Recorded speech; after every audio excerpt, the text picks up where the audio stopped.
All right, welcome everyone to the fifth and last session of our Haskell School and the Networked Imagination Laboratory this week.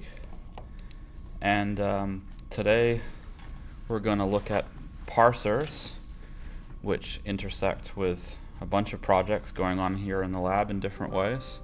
And then we're also going to just take the chance to look at little bits out of other projects and projects we're doing here in the lab in light of some of the stuff we've been talking about this week. So I think the way to get into this might be with a little bit of just a review of the last couple of days again. So, but even faster than we did it before.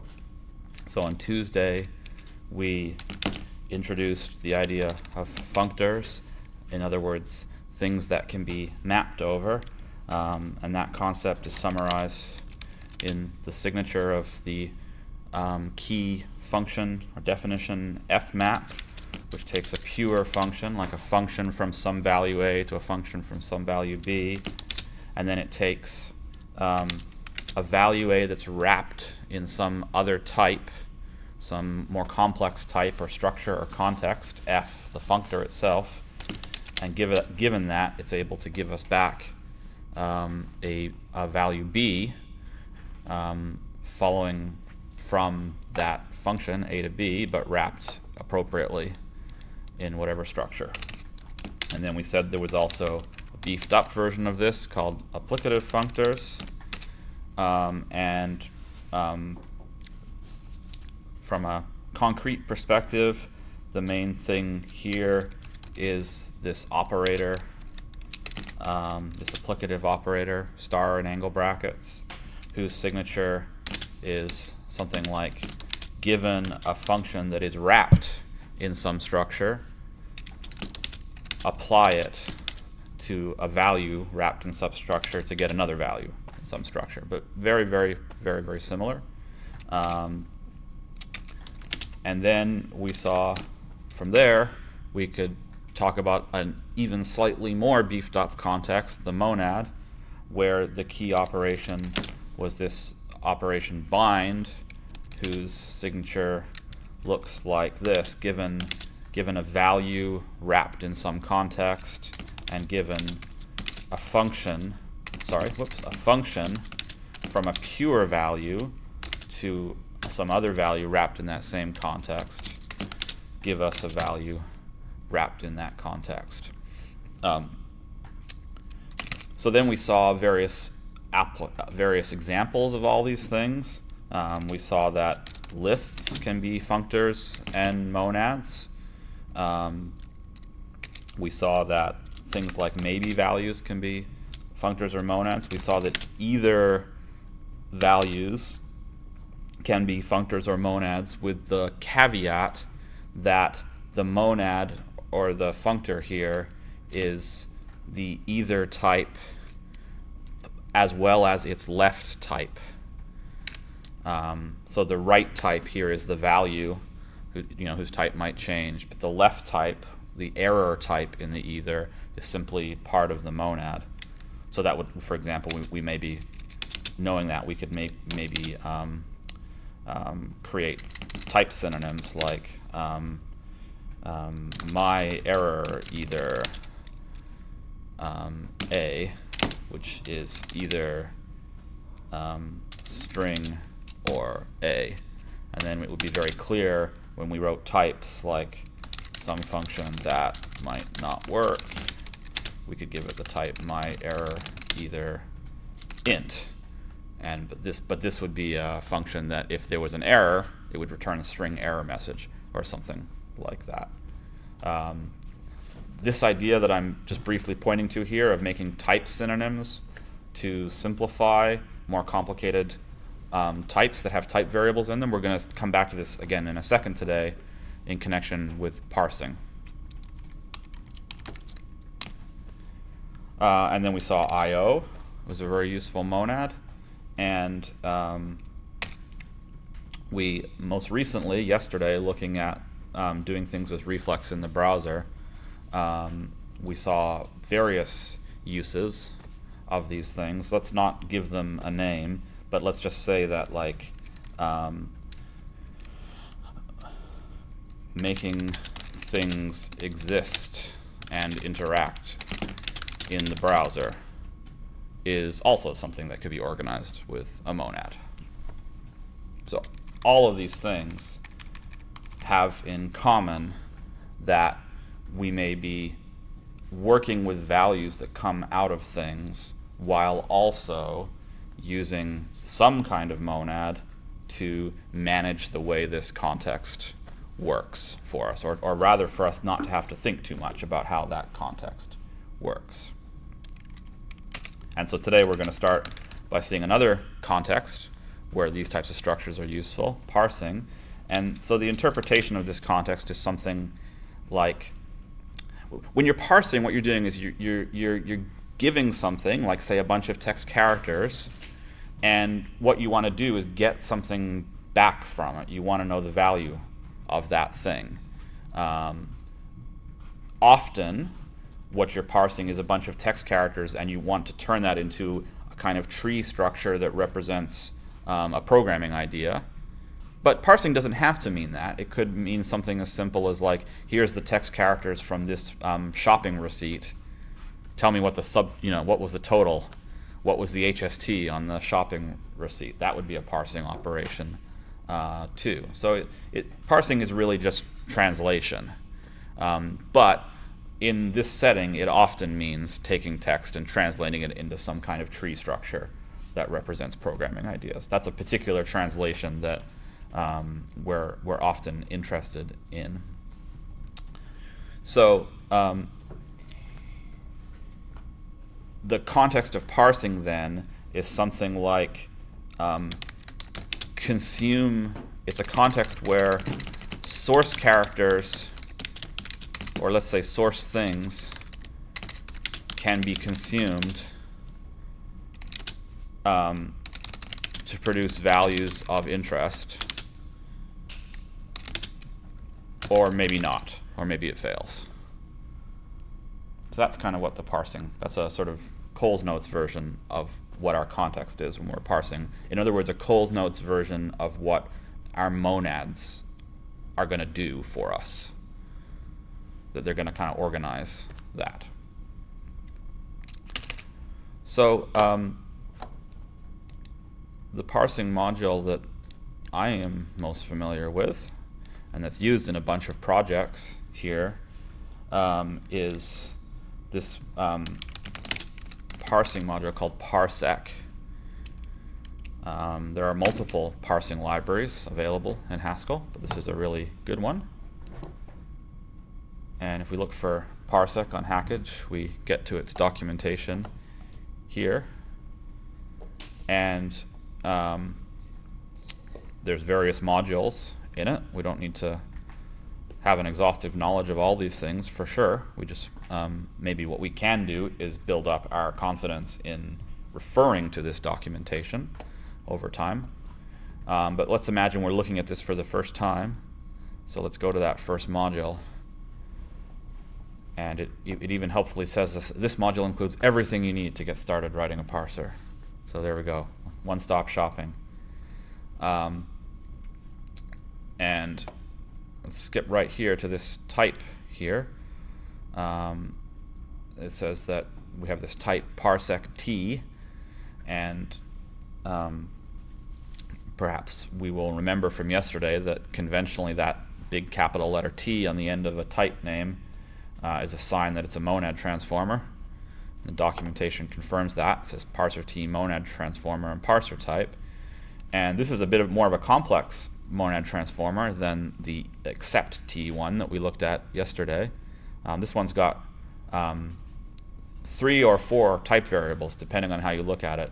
The reason why I say 3 or 4 because since a monad transformer is a monad, and since the whole point of doing this is to be able to organize our parsing as a monad, we might imagine, and we would be correct if we did imagine, that this A on the end is like the value contained in the monad, and that type's going to change. It's going to be different things depending on what we're doing, what we're getting momentarily.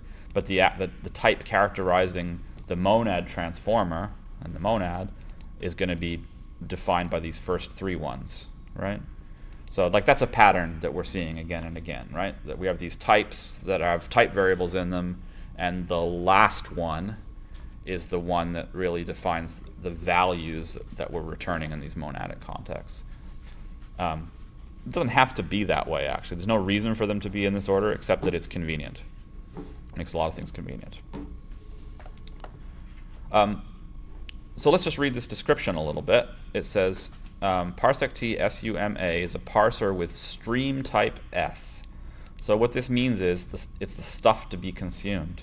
So normally, what we're consuming is text. So often, the stream type is going to be a list of characters, a string. And then it says user state type u. So sometimes when you're running a parser, in order to be able to decide how to interpret something, you need to know what results you've had so far.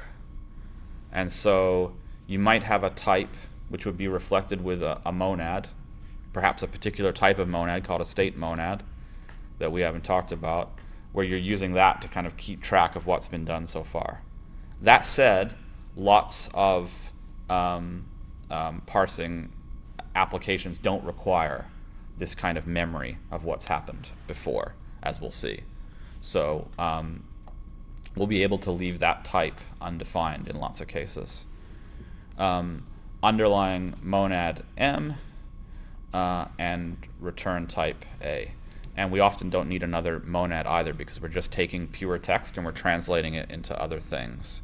So we don't need to do something else as we go along. So that can also be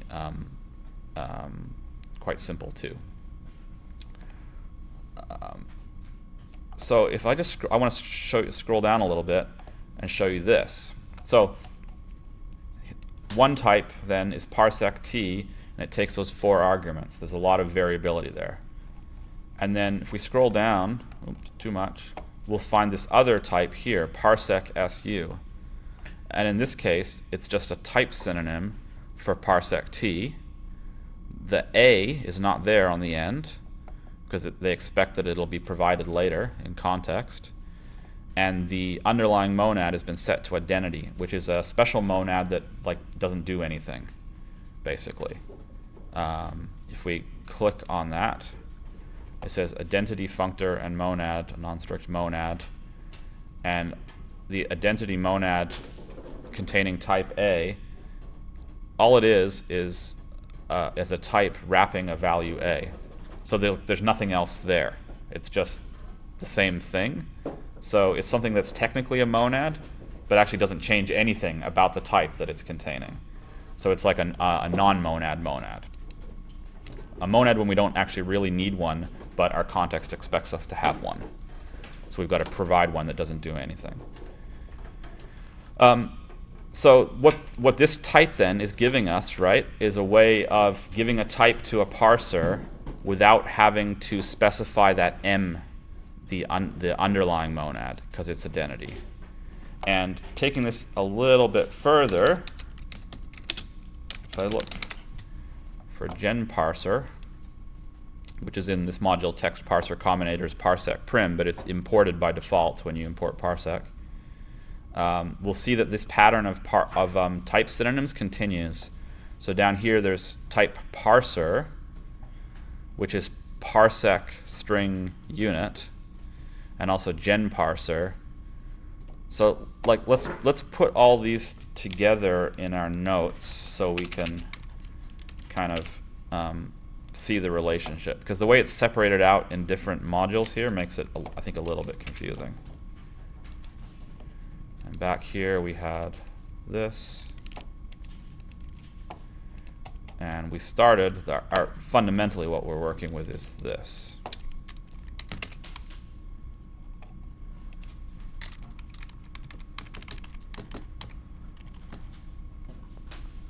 So I'm just going to move the A way over to the side so that we're not thinking about it too much.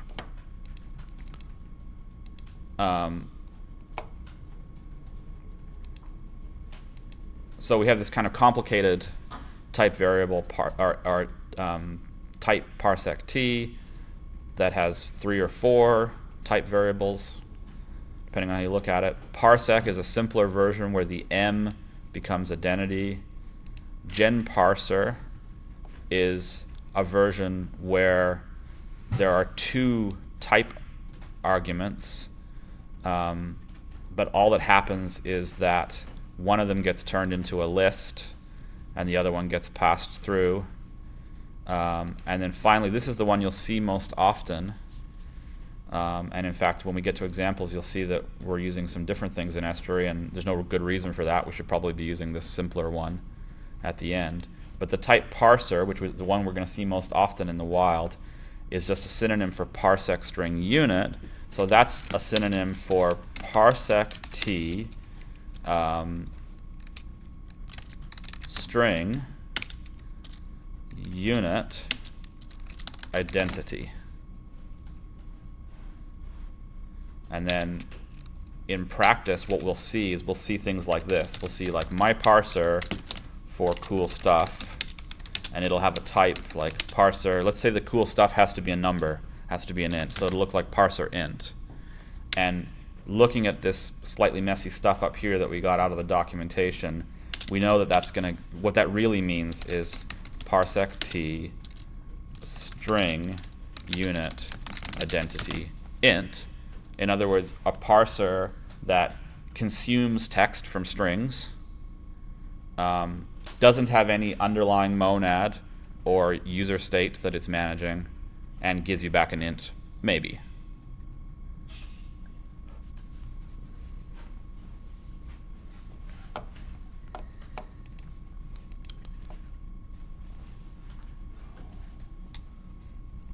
So let's say that we did something like this. Then, actually, I'll leave the comment there. The parser monad in this case is giving us a way of easily constructing and composing things that can consume text and maybe give back values. And you'll remember that when we did things with when we constructed things monadically with maybe or either or IO, part of the reason that worked so well is that we were able to do something like my IO program, but then in defining it, say with the do notation, we were able to use a bunch of other things. We were able to combine things that were already computations in the IO monad, right? Like the fact that put string line, whose type is IO string, sorry, string to IO unit. The fact that that already exists and that we can combine it, right, is what makes this easy. If there was nothing like put string line already defined that produced that IO computation, input output in Haskell would be much more difficult, right? So same thing with parser. There's a bunch of existing definitions that we can use. So let's look at some of them down here.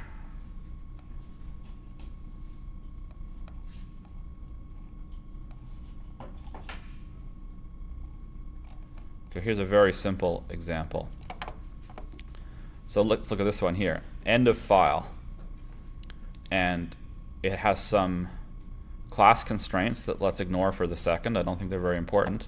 And EOF, end of file, is just of type parsec t sum unit. And it says it's a parser that only succeeds at the end of the input. So if we wanted to include that to return a certain kind of value, it has to be at the end of the file, we could put that parser in our do notation, right? And it's a declaration that that has to be matched for this parser to succeed. I'm just going to look here for the char. We have to, okay, well, it's going to be on another page. We'll click here. So here's a parser that called char that, given a character, succeeds and returns that character if that character is there as the next thing in the input. And actually, we're here in the module text.parsec.char, commonly used character parsers. And there's a lot of useful stuff here that we can use to build parsers. So I think we might need to make this concrete for this to start making sense now. So let's delete what we have, and let's write an actual parser. So I'm going to save this file. I'll call it day 5. And I think before we write a parser, we need to think of what we're parsing for, which doesn't have to be, I think, like something complex like a language. It could just be a type. It could be, well, sure. How about our type of live coding languages? We can keep going with that example. So in other days, we made a type for representing live coding languages. It was an algebraic type where we had some options like Supercollider, TidalCycles, extempore, Hydra, Sonic Pi.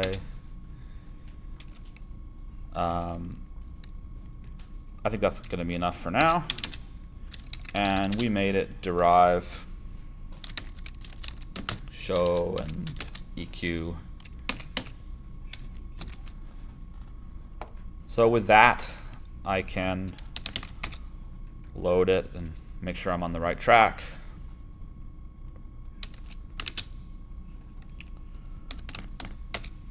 Whoops.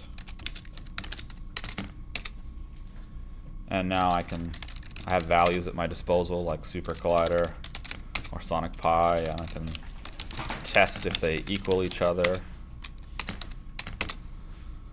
Supercollider is not the same thing as Sonic Pi. Now let's say that we want to be able to parse this from text in various ways. So I'm going to import the Parsec module. It's what? Text. The main one is text.parsec, right? So I will import text.parsec and write a parser for this live coding language type. So I'll call it my parser for now. Maybe think of a better name later. And its type is going to be parser live coding language. So parser is the monad, live coding language is the type we're hoping to wrap and get back contained in this monad. It's confusing, I think, at first, right? That we think of parsing as like a function from some input to some output. In other words, we think of something that should look like, A to B, but because we're using the monad here, it just looks like one thing, right? It's like we're constructing a parser. So, but it doesn't have to be that confusing. I think the thing to realize is that effectively, yeah, parsing is going from some input to some output. But if you remember that long chain of type synonyms that we were looking at, it's like the input type, in some sense, the stream of characters, like it's in there in that type signature, right? Because like this gets translated to parsec t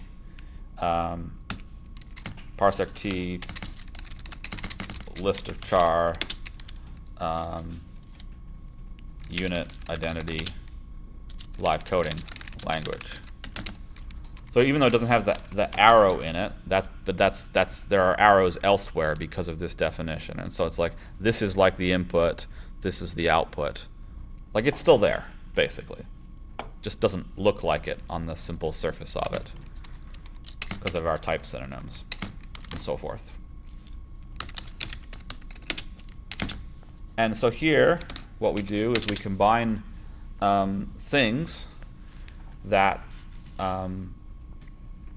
are themselves parsers.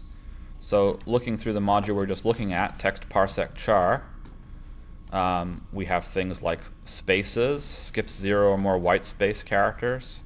C also skip many. That could be useful. We have things for tabs. We have things for various optional alphanumeric characters, digits, char.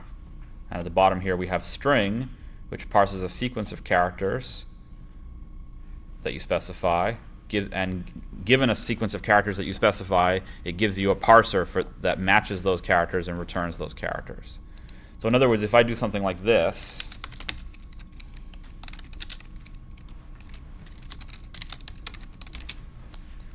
this will be a parser that attempts to consume, starting from the very beginning of its input, looks for the character capital S, U, P, E, R, C, O, L, and if it finds those, X will be just a normal string containing that, right? Like the type of string supercollider is parser string. The type of X, because of our bind and because we're in the do notation and we're using monads here, the type of X is just string. Right? So the type of X will just be a string, but nothing will happen and all of this fails if it doesn't match. Yeah.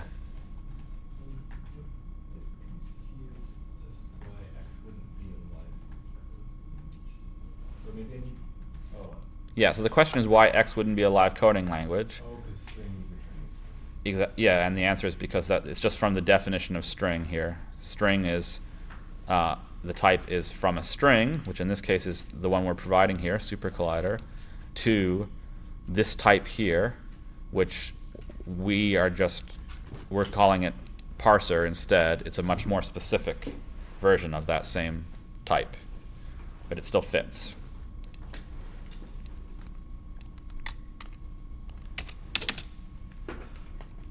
So we don't actually, in this case, it's sort of trivial, like to get the string supercollider when that's the only thing we're looking for. I don't know that we actually need to hold on to that in X. So let's take that out. And here, what we have to do is return a value, right? So remember that when we're working with monads, return doesn't mean like finish. It doesn't mean come back. It doesn't mean success or anything like that exactly. It means like take a pure value, return it in this context. Our parser here has to return a live coding language. So let's put Supercollider here. So return Supercollider is the type of that is parser live coding language.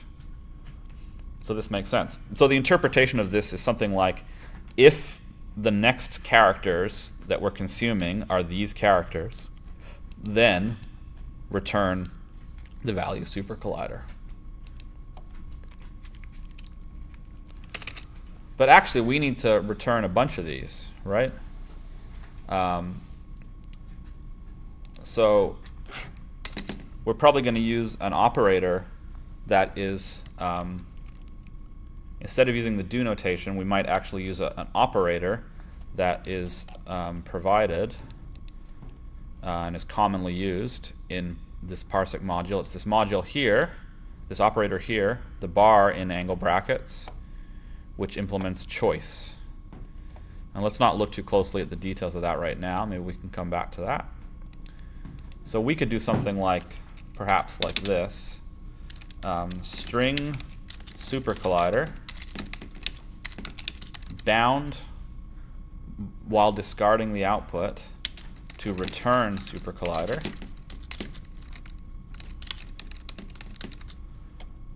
And that's the same thing as what we had before with the do notation, just written without the do notation. And we'll make some choices. We'll set up a chain of choices with other values. So I'll just implement the whole thing here.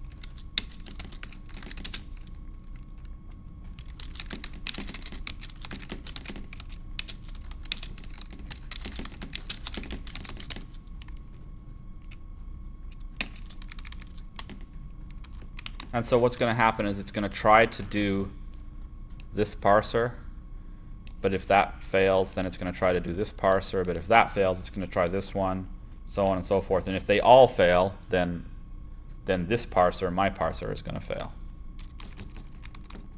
So I think that's okay. So we'll save that.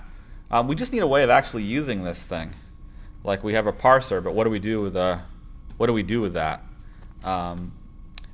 Actually, the answer is kind of sitting in front of us right here. There's this function parse, which, going from some parsec type, remember that there's a bunch of type synonyms here, so sometimes you'll see parsec t, sometimes you'll see parsec, sometimes you'll see parser, but they're all, in our normal cases, we can kind of treat them as equivalent, because we're so often we're working with streams of characters and the identity monad and no underlying monad. So parse is a function from some parser and from a name that's used in error messages, and we don't need to worry about it, and some source, s, to a result that's either an error or the thing we're looking for, right? So that perhaps we should have started at the end looking at this type. Like the result here makes sense, right? It's like when you parse, either you get an error, and they've got a specific type for that, or you get the thing that you were looking for. So I'm just going to put this down so I can still see it while I write here. So we'll make a, let's change the names. So instead of my parser, let's call this live coding language all, we have different capitalization than our type there, so it makes sense. Live coding language equals that. And then let's say my parser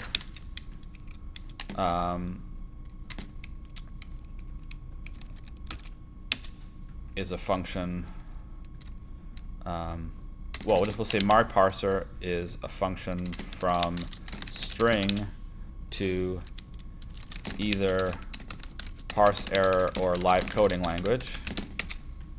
And my parser x will be parse, and then the first argument of parse is a parser, so we can provide our live coding language parser there. And then the next argument is a source name, which is actually just a string, and it's not important, so we'll just put an empty string there. And then finally the thing to be consumed, s, that's our string x that we've been provided. And if you want to be cute and write this in the extra Haskell-y way, my parser equals parse live coding language, you certainly can.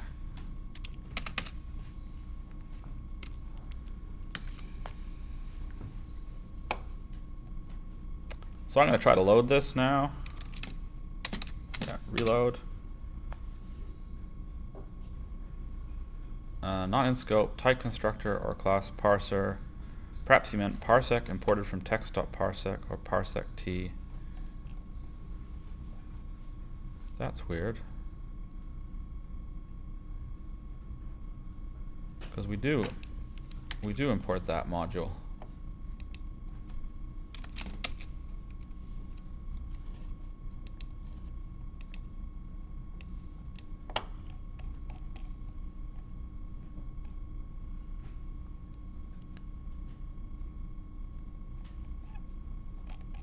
Well, we could try importing this compatibility module explicitly. See if that makes a difference. Yes, it did.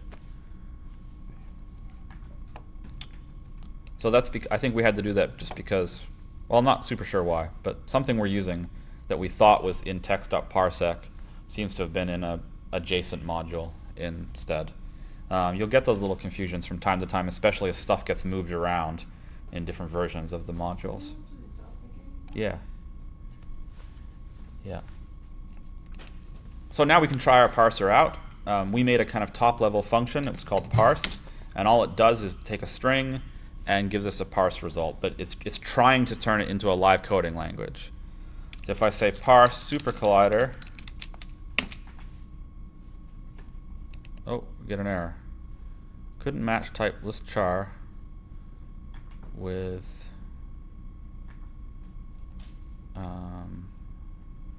actual type list char.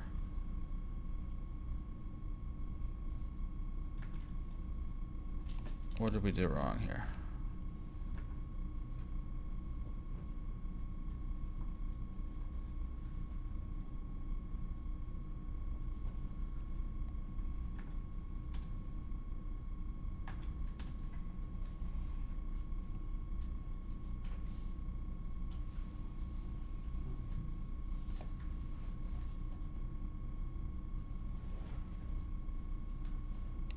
Well, isn't because you have to the function is not parse, it's my parser.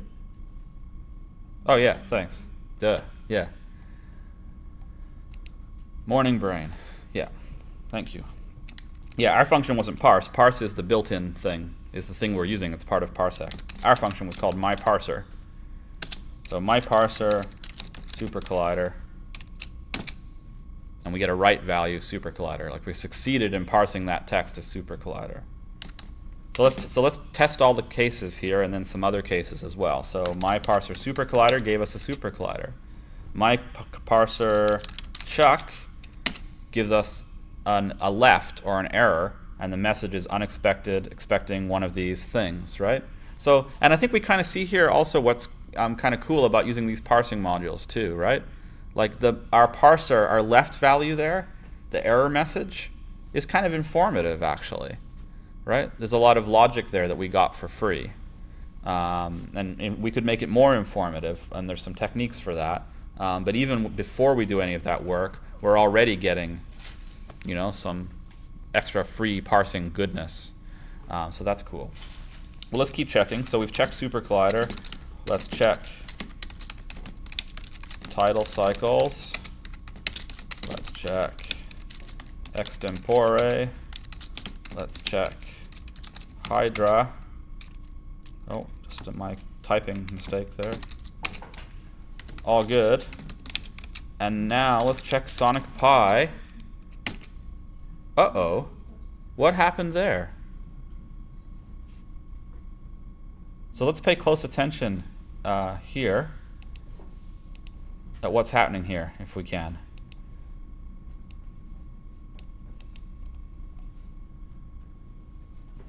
So we checked Supercollider, TidalCycles, Extempore, Hydra, and we were all good. And then we got to Sonic Pi, and it didn't work anymore.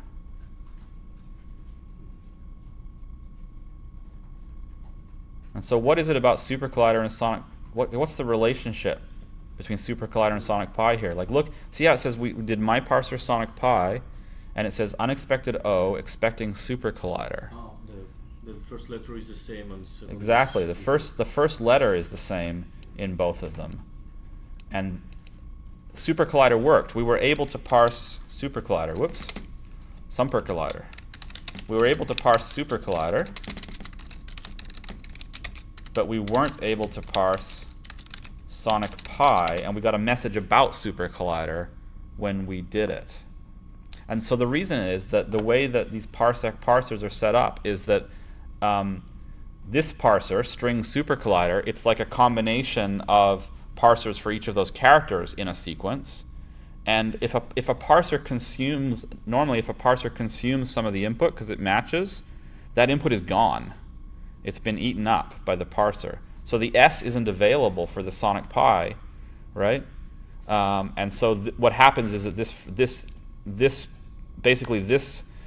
here starts to succeed, and because it starts to succeed, none of the other choices are able to work. Yeah. So that means that, let's say title had TUDA, would the error be on the U then for that one? No. Because Supercollider No. has a U for the second This no, because in the rule is just about when things start to consume input. Or let me say this more clearly. Like, what happens when you run the live coding language parser is that this component of it, when we have a capital S at the beginning, this one starts to consume input.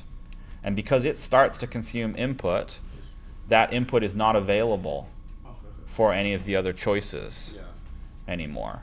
So if this was spelt differently, that U that collides with the U in Supercollider is no problem. I mean, because then you'll only get to this U if you match the T.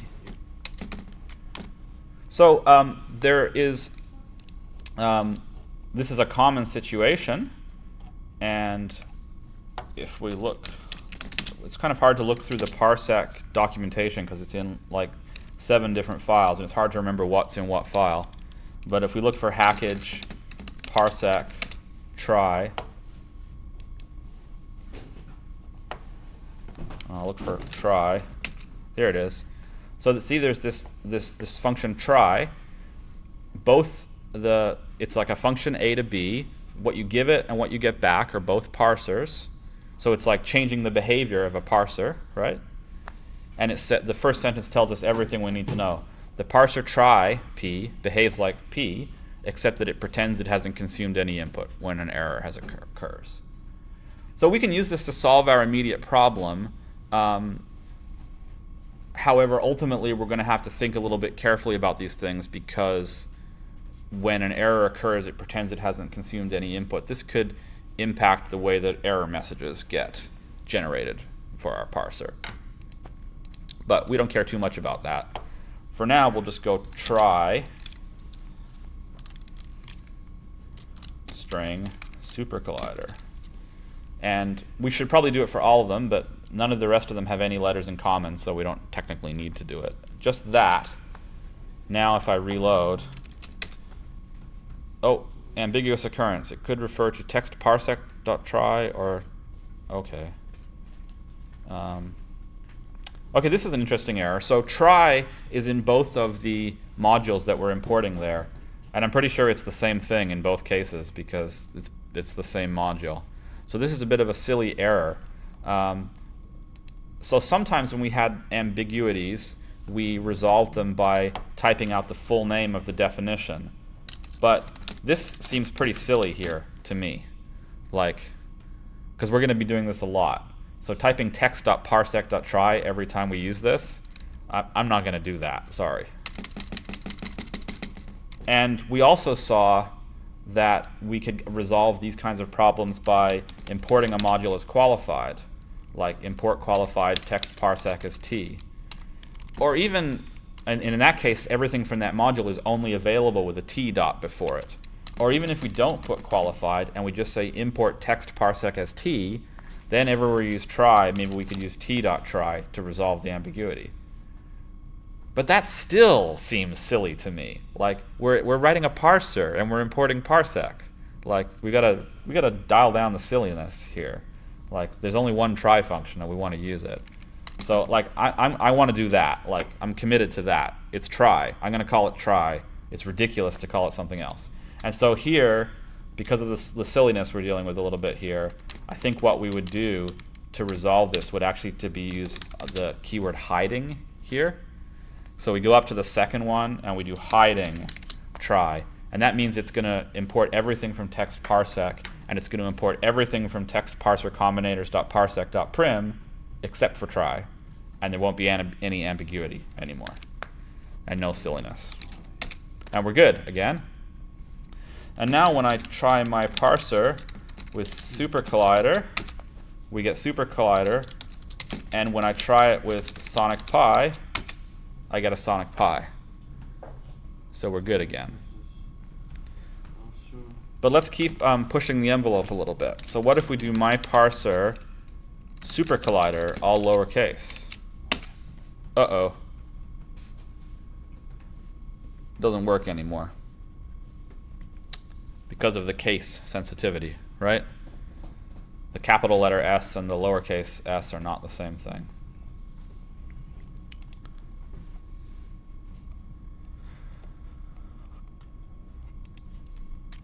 So let's go back here now and start to develop this for more examples. Oh, let's show another way that our parser doesn't work. My parser space space space space Supercollider. Also doesn't work.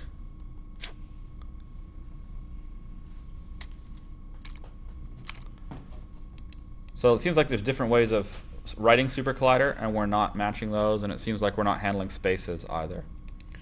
So let's add a few more layers to our parser. So let's make a parser for Supercollider.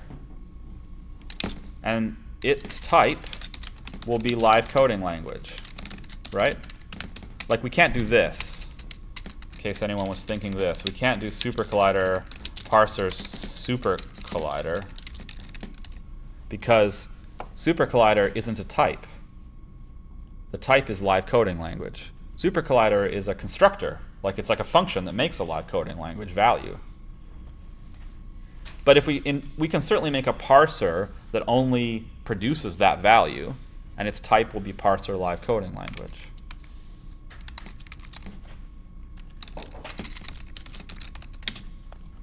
And maybe our Supercollider parser, let's try to manage that white space issue and some different spellings of Supercollider at the same time. If we go back to our documentation, I think it's in the char module here.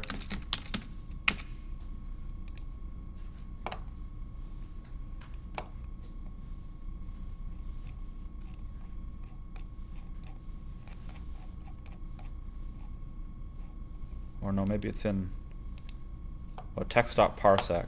I really hate how all the documentation is in different modules here. We scroll down here.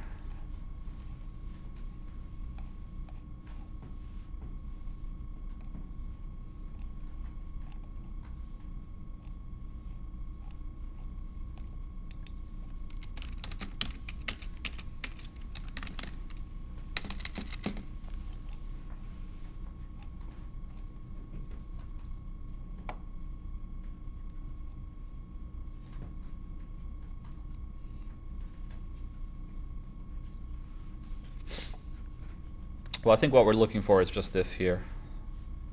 Like skip many, which applies a parser 0 more times, skipping its result. And space is defined somewhere around here as a white space character. So let's first skip over any white space. And now we'll try some different options. And we're definitely going to have to provide different options here. So try string Supercollider.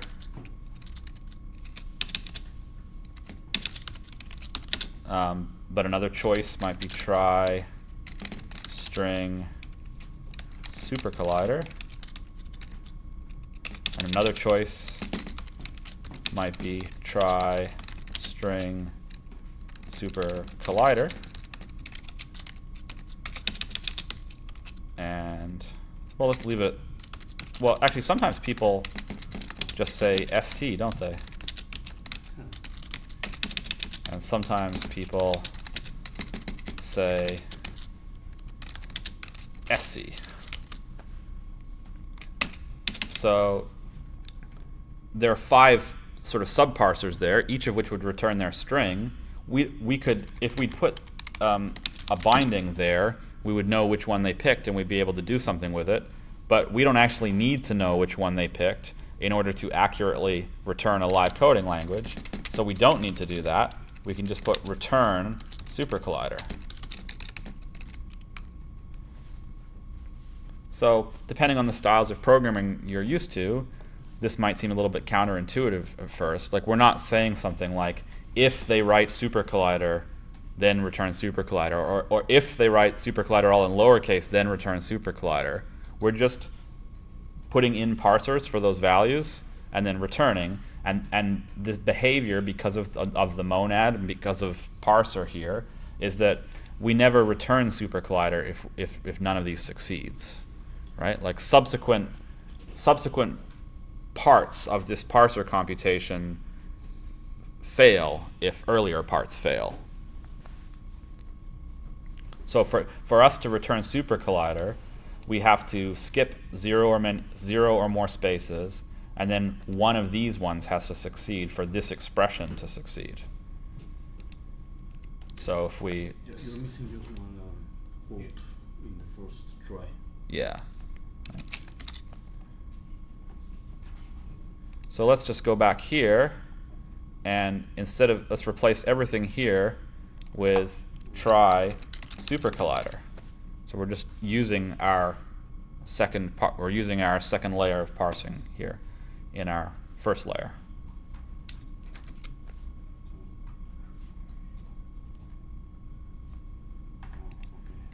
And now I'll push this down. When we reload, we're still good.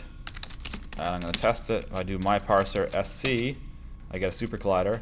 If I do my parser and a bunch of spaces in SC, I get a Supercollider. And if I do a bunch of spaces and Supercollider, I get a Supercollider. So we could keep that going for the other languages.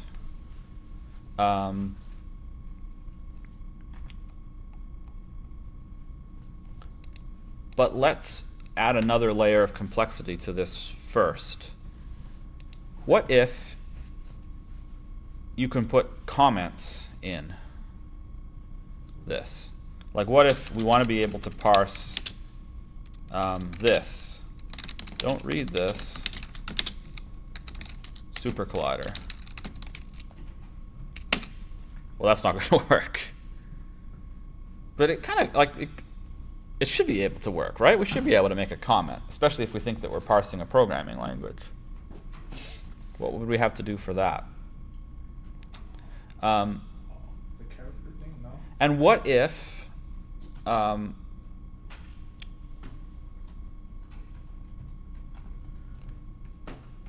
we were having to parse something like this?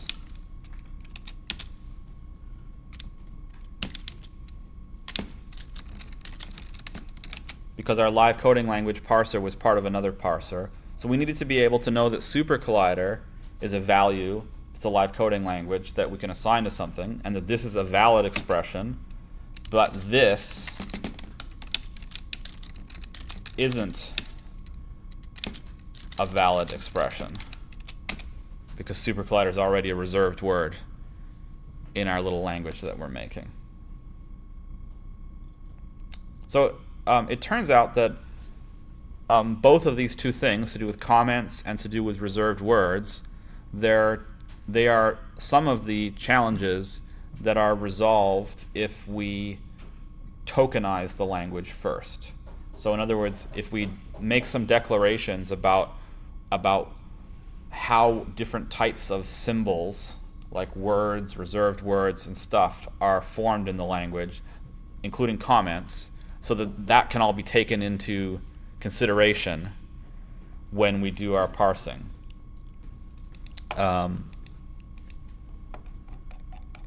So Parsec is set up for that as well. If we go to text.parsec.token at the bottom here, there's this super useful stuff here that we can use. And it just has a kind of a slightly funny organization that we have to get through. If we skip down in the documentation a little bit,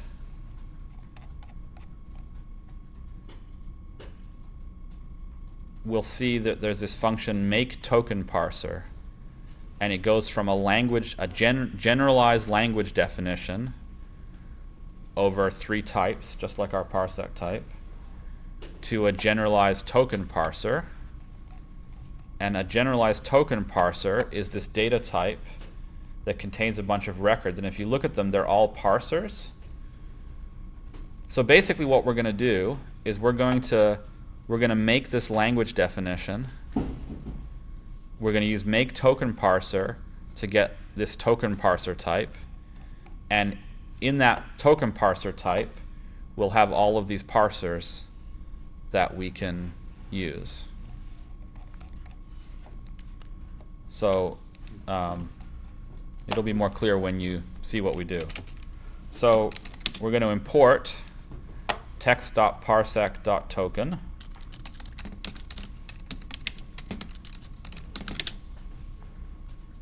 And for a reason that's going to become more clear later on, I'm going to import it as something. Because if I don't, there's going to be tons of those ambiguous messages. Because basically a lot of the names in this module, we're going to need to use them in different ways than they're used in that module. So we're going to import it with another name first.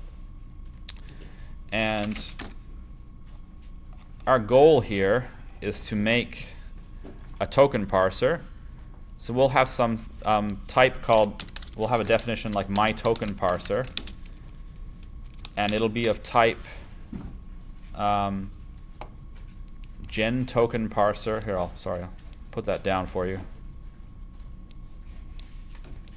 It'll be of type gen token parser,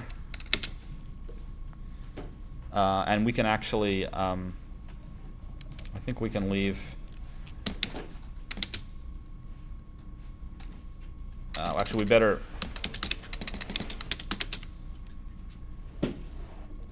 Okay, so interesting decision here. So we don't really need to think about. We shouldn't really need to think too much about what the underlying types in our parsing monad transformer are for this. Except I think we kind of do. I think it's going to force us to do it. So there's two choices here. We can write it like this, and we just copy the very general constraints that are there.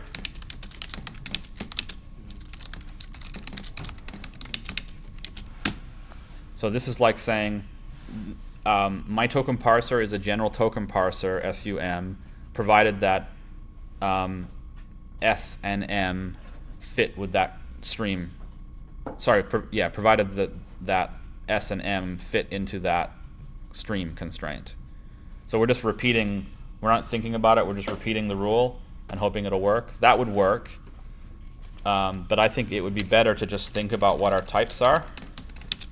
And then if you remember, like, our type parser is parsec t list of char unit identity, right? So, and like this is the S, this is the U, this is the M.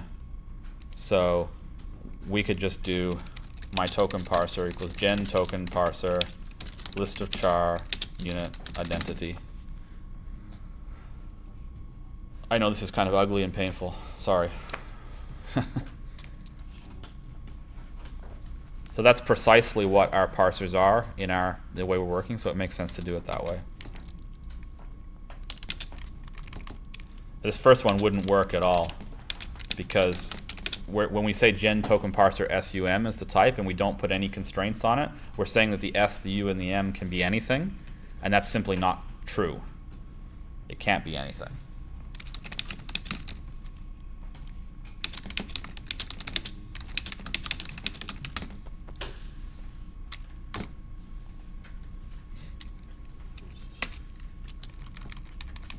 Okay, so my token parser, we're just going to use make token parser. So it's make token parser, and we have to provide a language def. So we'll call it our language def, and now we have to provide that. So our language def is going to be of type gen language def, same thing, S, U, M. And how do we make one of these? We've got to look at the documentation. So here's a language def. It's a data type in record syntax, and we just have to provide all these things. So I'm going to scroll down here so we can start to look at it while we start writing it. So record syntax, we can make a record by saying gen language def. Oh, sorry, no, language def is the name of the constructor here. Language def, and then curly braces, and now we have to provide each of these records. So comment start equals a string, start of a block comment, let's be wacky in our language. Let's say comments are always started by @signs. Why not? And let's say comments are always ended by @signs.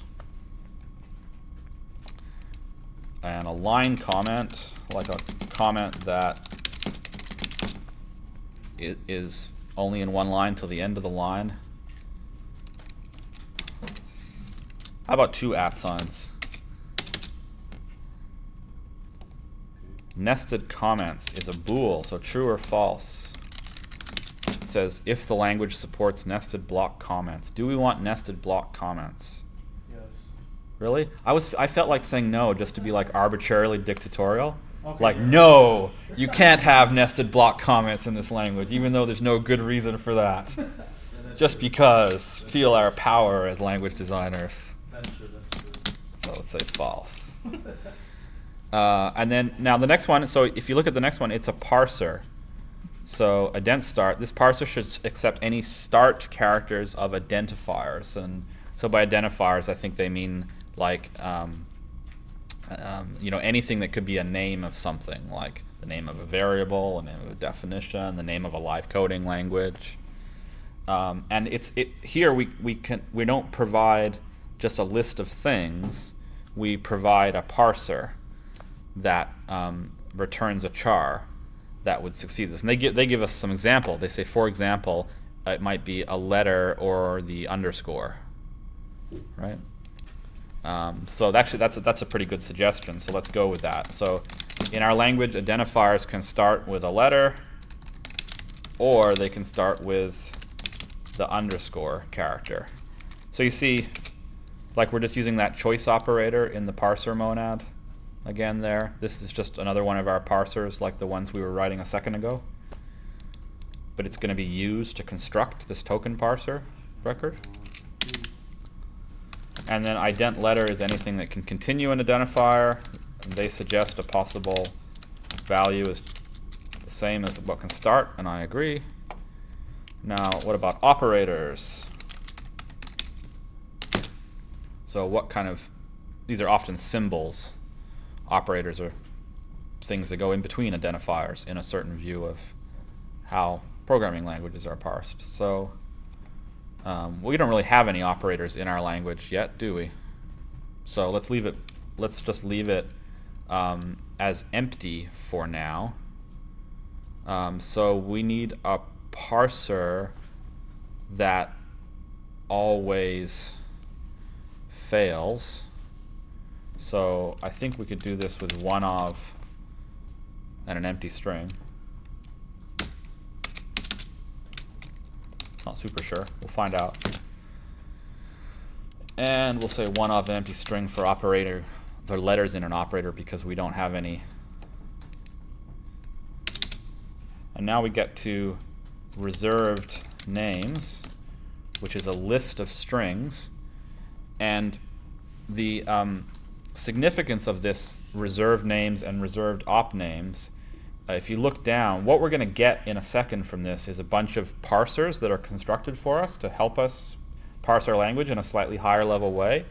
And there are different ones for identifiers and reserved words here. So if you look here, we're going to get a parser for an identifier, and it's a parser that matches something and gives us back the string.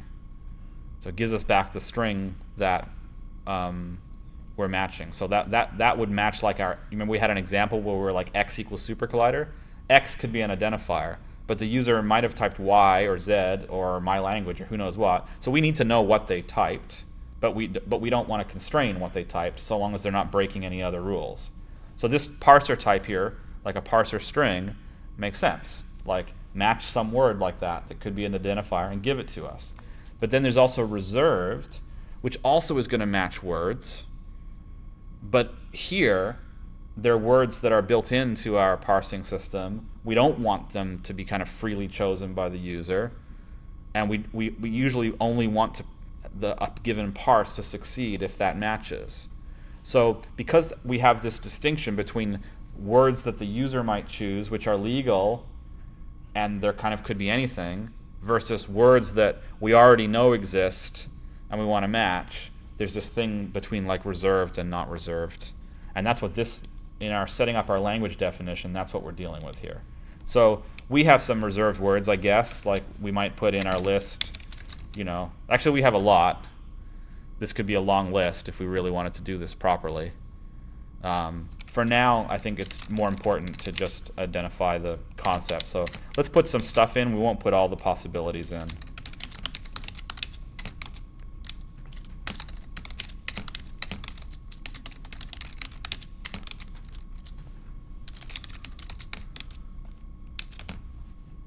Really, we have many more reserved words than that. So this could grow quite large. And reserved, the next one is reserved op names. And we don't have any operators, so that can just be an empty list. And then the last one, case sensitive. And it's a bool. Set to true if the language is case sensitive. Well, let's make our language not case sensitive, since so far all our language can do is nominate live coding languages. Doesn't make sense to be case sensitive, so let's make it false. So there we go, there's our language definition, and we use our language definition to get a token parser. So my token parser is one of these token parsers. And if you look at the next thing in the documentation, a token parser is also a record type, and it has all these parsers that we can use. Now, what that means is that, like, identifier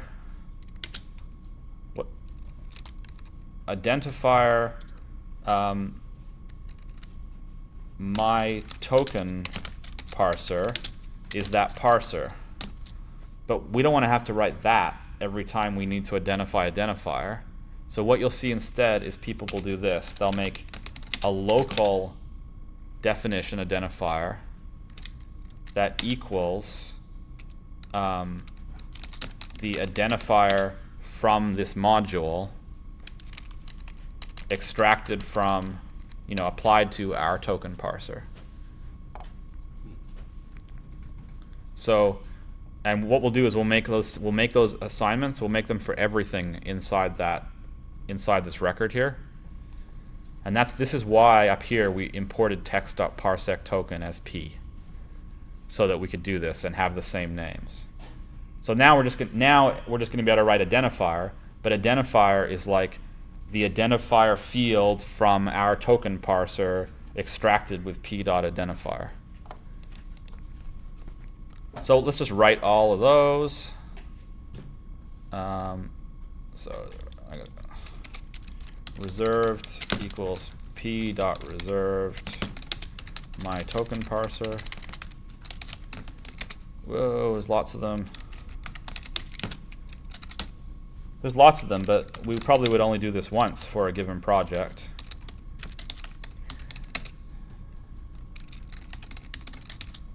And then return to it every now and then, I guess, as we add extra reserved words.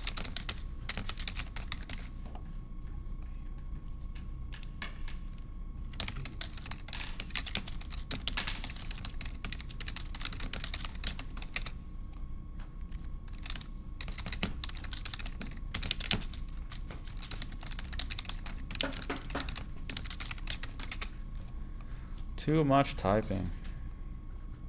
Can I make this a little bit bigger? There we go.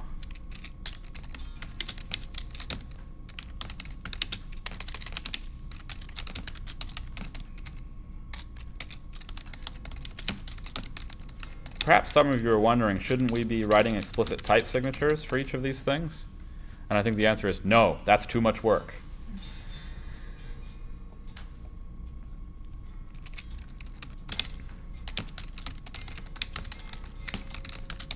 But normally, of course, we should be writing explicit type signatures for things. But this what we're doing here is really ultra generic, and I think it's very unlikely that there's going to be some kind of type problem around what we're doing here.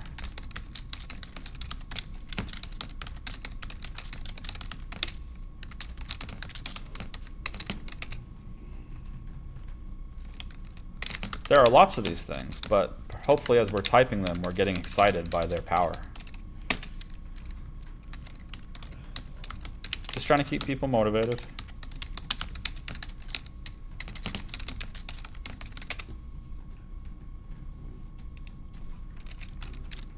A parser for the symbols of octal numbers. Super everyday need there.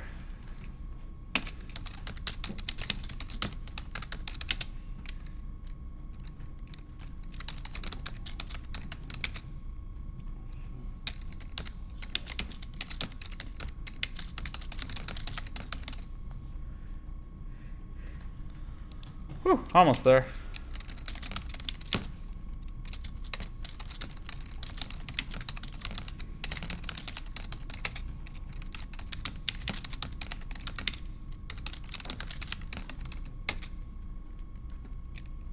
I probably should have just copied and pasted this from the other times I've done it. But we're all in now. Gone like 80% of the way. Got to finish it.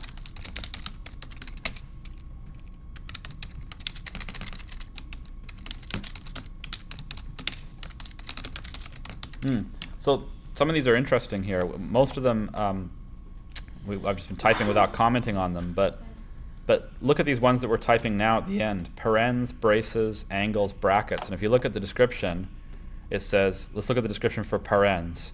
It says lexeme parser parens p, parses p enclosed in parenthesis, returning the value of p. And note the use of the word lexeme parser here. And that has a specific meaning here. If you look up at the definition for lexeme, it says lexeme p first applies parser p and then the whitespace parser returning the value of p. Every token is defined using lexeme. This way every parse starts at a point without whitespace.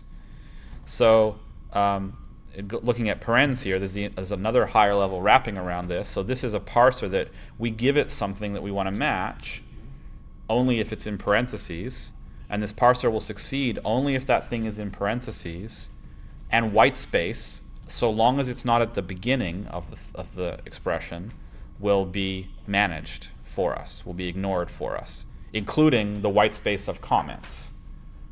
So there's a lot of like potential complexity that is being managed for us here by using this these token parsing stuff in Parsec. And then we've got some variations on that, like angle brackets, curly braces, so on and so forth. Brackets equals p dot brackets. Square brackets.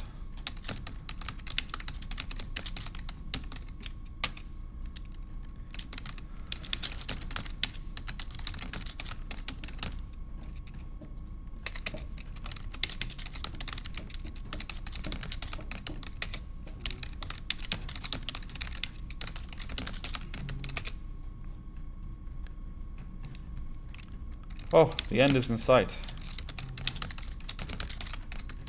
Okay, I'm officially declaring that I am not doing this again. The next time I do this, I'm gonna find this file and copy and paste this. I think you made a mistake. Isn't it supposed to be square with an S? Yeah, thanks.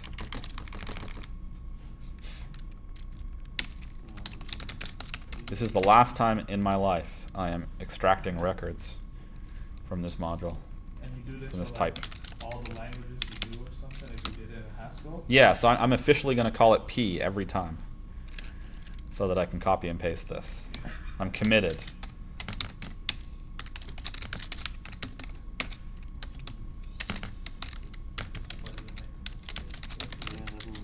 I know I did though. I'm pretty sure. Yeah. Sorry, I got a bit lost. So why are we defining this small function? Right, because so now, like, so let's take dot for example. So now we've made something called dot, and its type will be a parser string. But see, dot here is in record syntax, right? So until we did this, like, let's say we wanted to in a parser somewhere, we wanted to to use that dot parser. So now we can do dot. But if we didn't do what we're just doing, making all these assignments, it would look like this instead. It would be dot my token parser. And we're going to be using these things hundreds, if not thousands of times in an actual parser.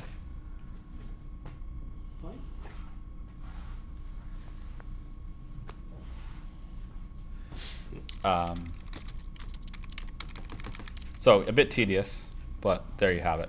And they actually explain at some point in the documentation here that, don't forget where it is, that they really would have liked to have done this in a way that it was parameterizable, and you didn't have to do this, but it wasn't possible in that version of the language.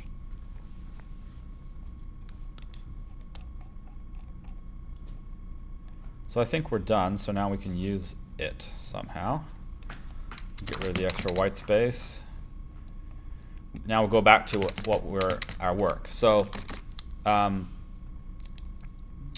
Supercollider is a reserved word in our language. So our Supercollider parser can now become, we can try to match the reserved word Supercollider. And if that doesn't work, we can try to match the reserved word SC. And because our language isn't case sensitive anymore, we're good. We just have to add SC to our list of reserved words. And this is so short, I can put it on one line now. And so let's do the rest of them. So TidalCycles will be a parser.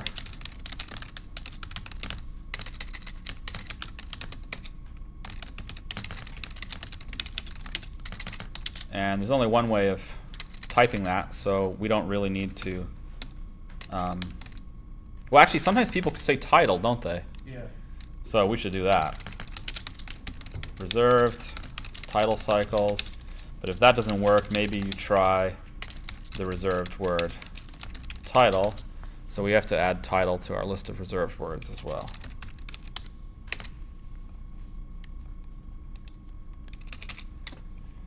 And now we have extempore. But there's only one way of, the other ones there's only one way of writing them, let's say.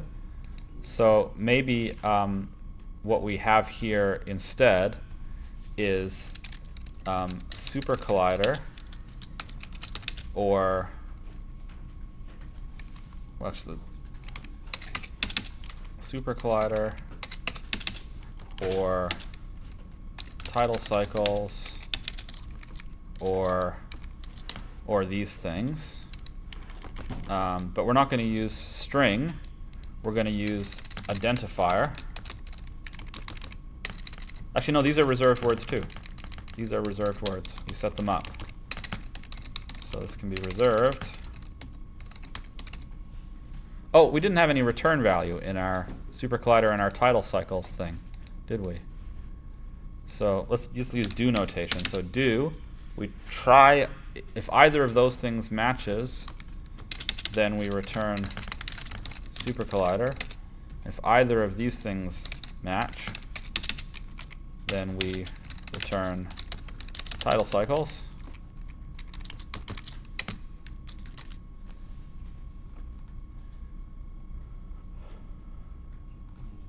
And now the only thing that we haven't done yet that I think we need to finish this example at this level is that, remember when we used our text.parsec.token tokenizing system, it said that it was automatically taking care of white space inside and after things, but it wasn't taking care of initial white space. So we just have to make sure we consume any white space that's at the very beginning of whatever we're parsing. All the rest will get taken care of. So we could do that right here. Well,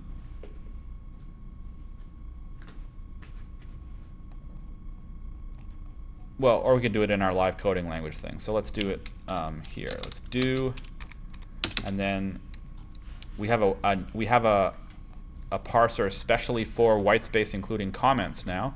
See, it's called whitespace, and we just got it. It's like a super whitespace processor. So we'll match whitespace, and then we'll match any one of these things, and that'll be our return value.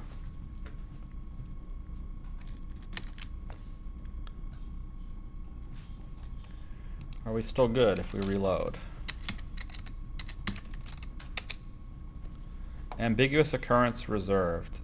It could refer to, oh right, so we just have to do our import slightly differently at the top. So you see that we're getting tons of these conflicts, and that's because up here at the top when we imported that token module, we should have imported it qualified so that all of those, the names that are in the module itself are hidden, and that means that we have to, because that means make token parser is going to be in that module now. It's got to be p.make token parser.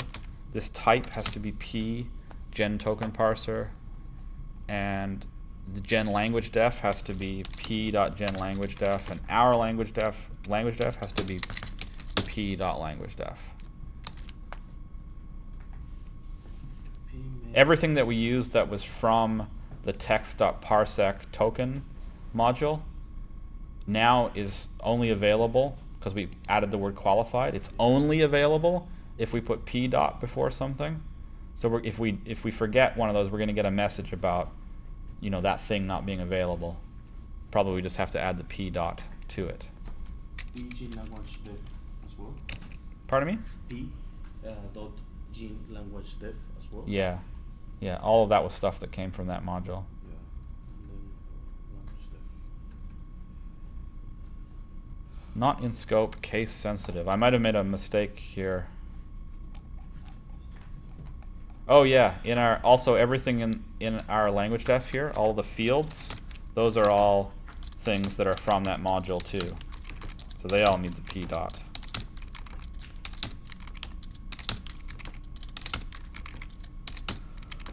Ooh, kind of tedious stuff, but it pays off in the long run.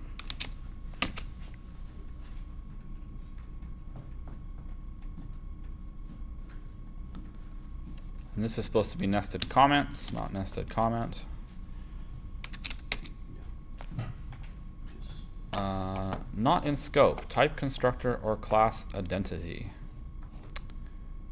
So I will look in the documentation to figure out where we're supposed to get that from.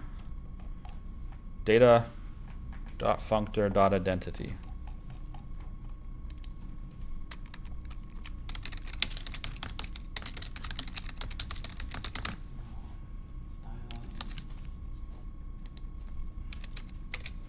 And finally we're good. And now the result of all that work is that we can use my parser, and it's a parser for live coding languages like Supercollider. We should be able to put a bunch of redundant whitespace in, and it works. We should be able to do things with different capitalizations because our language is not case sensitive. We should be able to insert comments in things and have them work, like we're parsing for a live coding language, but this is a comment before that, and we still get Supercollider. I don't think comments inside our symbols would work. That doesn't work. But we didn't really expect that to work.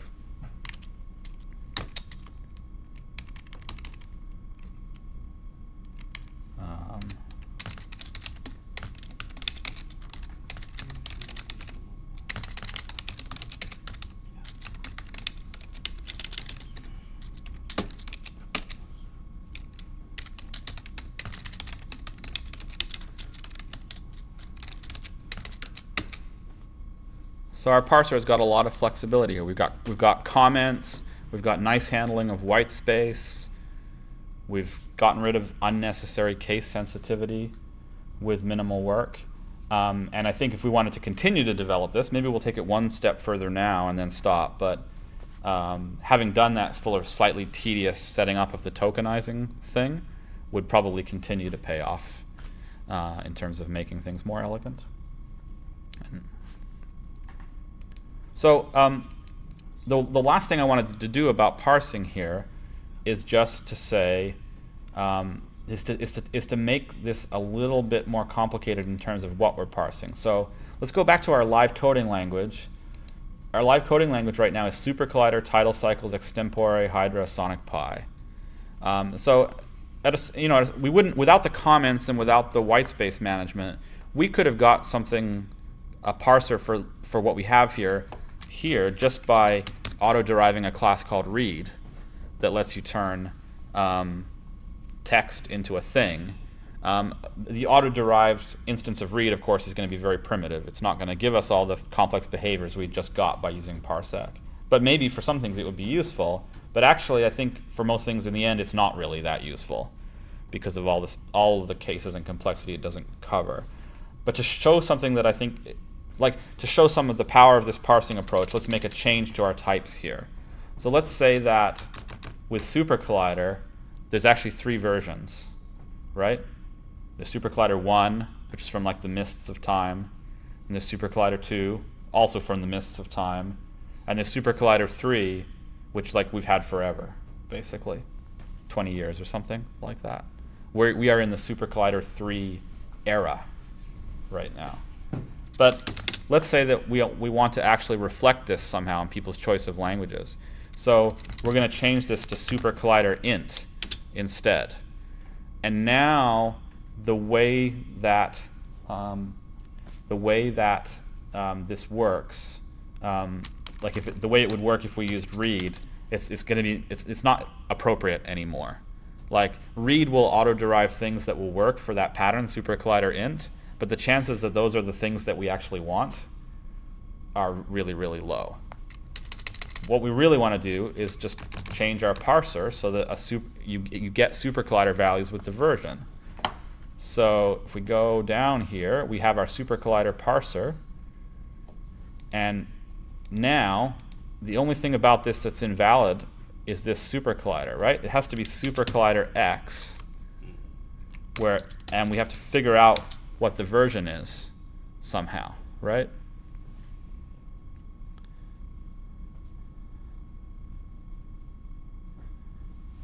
So let's tackle this problem a little bit. So if you have Supercollider or SC, then clearly you have some version of Supercollider. And then we probably want a number, but if there's no number, that's okay too. We just default to version 3, right? So let's write that. So like, if there's a number, use that as the version. If there's no number, default to version 3.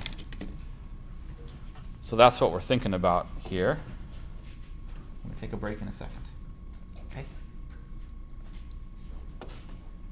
Actually, let's take a break now. And when we come back after the break, we'll solve this problem.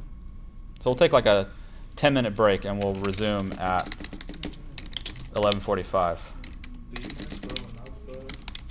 Sure. I made a mistake somewhere, but I don't. Or tell you what, just come and scroll where you want to. What's up, sweetie? I cannot import the libraries.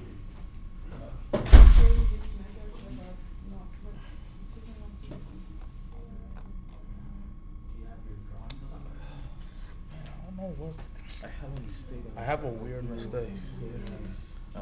I'm Kofi, by the way. Yeah, it's the beginning. Because The magical Windows installer. in this case, No, that is you, no? I just tried to change it and then. Huh? Are you? Did you set it up from? Oh, I made a mistake somewhere. I think you can use Cabal to install it. You're good with Haskell, right? Let me just double check stuff with this. Wait, I have I to. know it's somewhere I have simple, to but uninstall my Haskell because there was like a Hey, what was your program name? yesterday Hello, when I tried Alejandro. to do the other one. Yeah. Oh, okay. Then David so told I me know it's to somewhere install, simple, but maybe I'm older just. version. The mistake is this error. I'll let What parse? So, No, my I error is didn't this have like problem equal with sign on consulting top, but I'm pretty sure it's the same in as this, but maybe. before. Yeah, so, But then I've been think- commenting the. hold on, I can see what. I feel like it's around here, but I don't. Where's the Oh, where's the line. cursor? It said Int child identity. Oh, that's line B 49? make token Yeah. parse. B identifier. Okay, I don't know what. I think accidentally I read it the other way. Okay, maybe that would make sense actually. You understand that? Yes. Hi, Jessica. Just Oh, then. I cannot import anything. That's in the beginning. But I don't know if it was because I had the newest version of Haskell.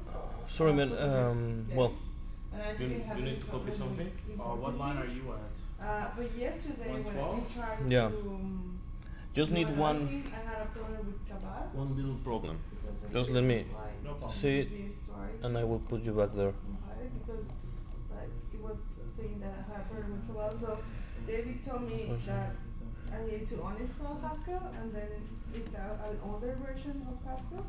So I did it yesterday and now I cannot import anything. I don't know if Maybe it's I'm doing, do you have the ball now?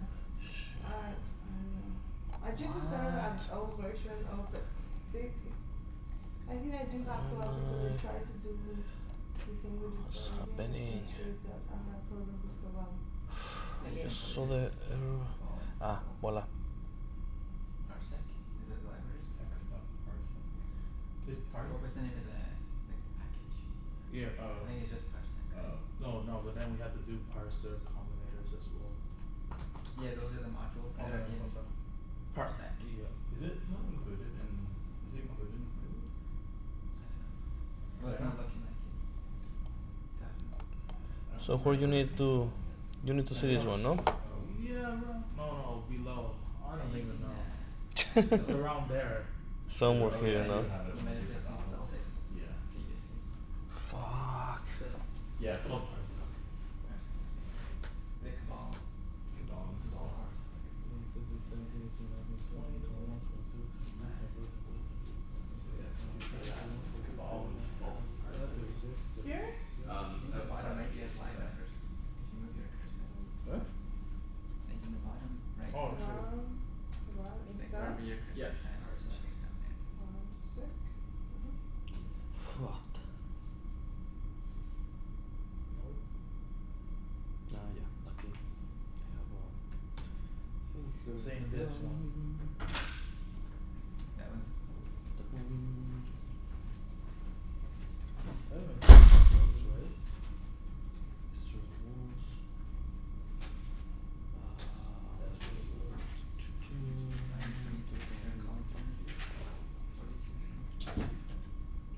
It's 43, 49.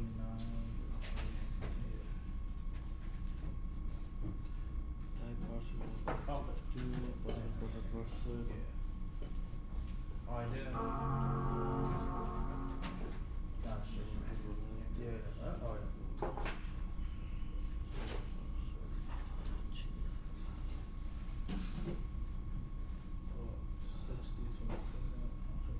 Man, I don't know why I never looked on there. That should work.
the same.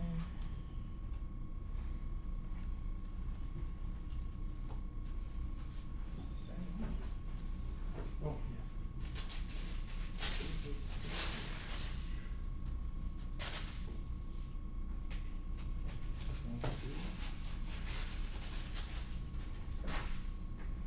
Let me see your issue. Parse ambiguous. Line 112. Wow, you have a few. Yeah, 112, 17, 17, 98, 95, 79, 45.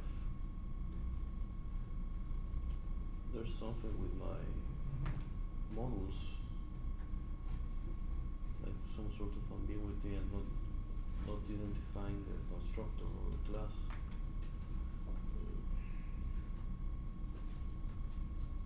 Not really getting it.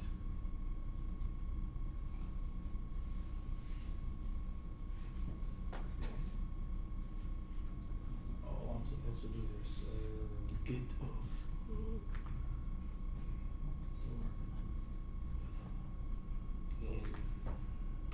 Supposed to be reserved. Ah, yeah, I know what's the problem. Found it? Yeah, just a T instead of an N. Me, it wasn't. I forgot to switch it. Oh no, that's not the issue. Nope. Nope. Nope. No. This isn't right. Ever super plus identity. This doesn't make sense.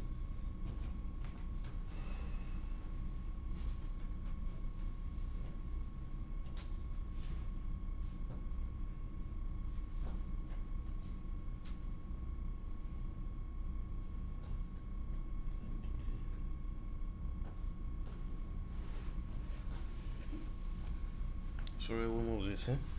No, I don't need it.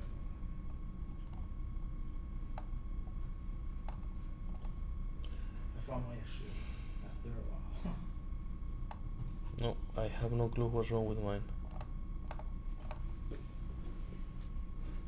Here. Agent token parser. Take it.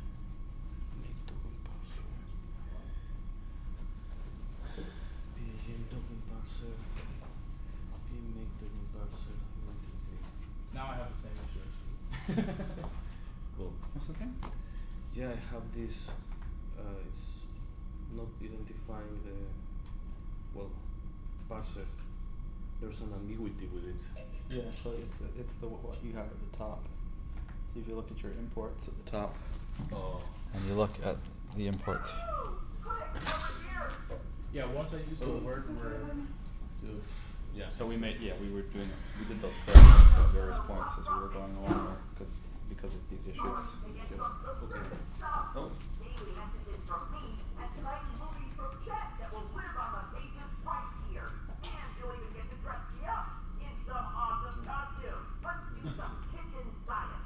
Really? That was it. what is it? I missed one input, one module. Oh. That's it. I think. That makes sense. Fuck. Nope.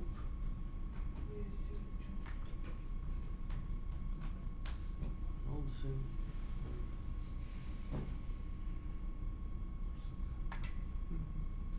Let me go back to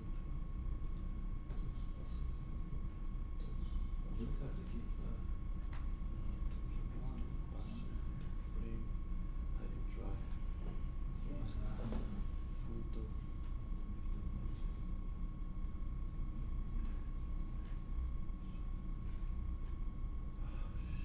Oh, I know. The headphones.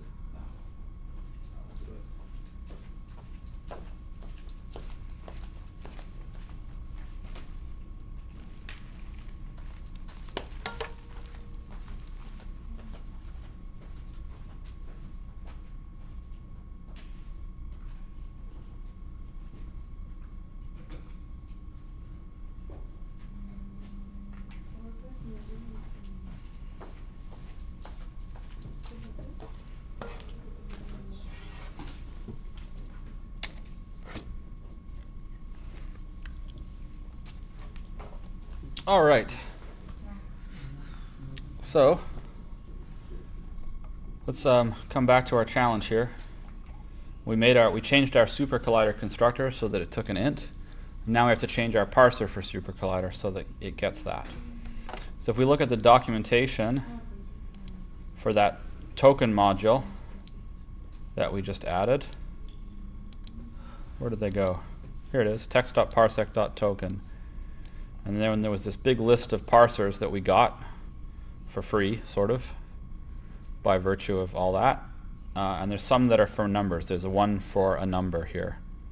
So this lexeme parser integer parses an integer or a whole number. It can be prefixed with a sign, negative or plus. There's also natural number.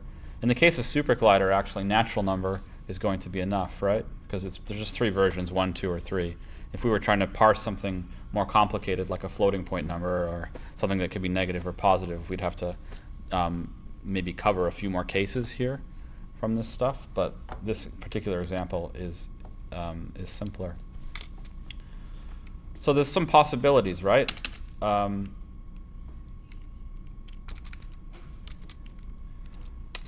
So either they write that or this, and because we're parsing those words with the reserved thing from text.parsec.token, any white space after those things is going to get consumed and hidden away.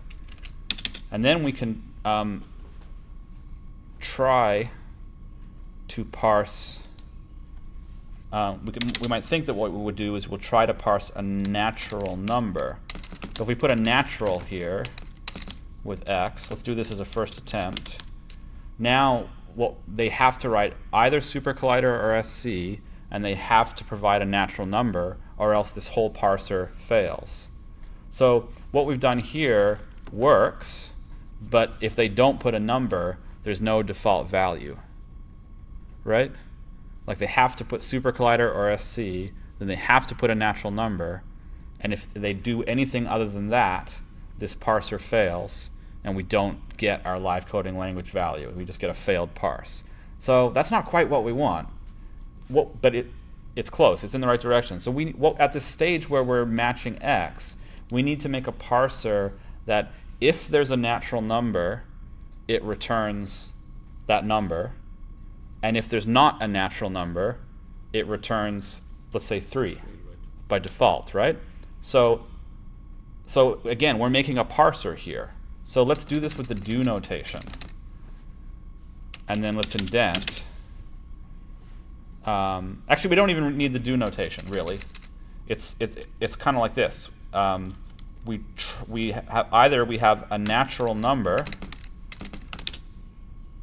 and if that's the case, that's what we return, or we have another parser, and this is a parser that consumes no input. It only even gets attempted if the natural number fails, and it should just return 3, right? Like, remember, like return in our monads doesn't mean finish. It doesn't mean, you know, come back. It doesn't mean go somewhere else. It just means something trivial, like take a give us a value wrapped in this structure, and don't really do anything with the context. So return 3 in this context of where our monad is parser, it's like a computation. It's a parser that returns the number 3 and doesn't do any parsing. Right? It's a trivial parser. Doesn't consume any input. So that should be good. So let's try it out. Do the reload. Oh, couldn't match expected type int with actual type integer in the first argument of Supercollider. So I think that's because our natural type returns integer. So we've touched on this a couple times in the last 5 days, how there's quite a few different number types in Haskell. There's some complexity there. So we see that our parsers here return integer, and the type integer spelled out like that is the number type for whole numbers in Haskell that can be extremely large. Supercollider can only be 1, 2, or 3. So integer is a bit of overkill for this. So we have two choices of how we could handle this. One would be to go back to our data type and just make it integer. That's going to work. Everything will match up then. That would probably be the wiser solution here. But because it will show us something useful, let's do the slightly less wise solution. And let's stick to our guns and say, nope, it's int. After all, maybe there is some good reason why that. I mean, in this case, there's no good reason. But like in a complex system, maybe there is some that where we're all collaborating together.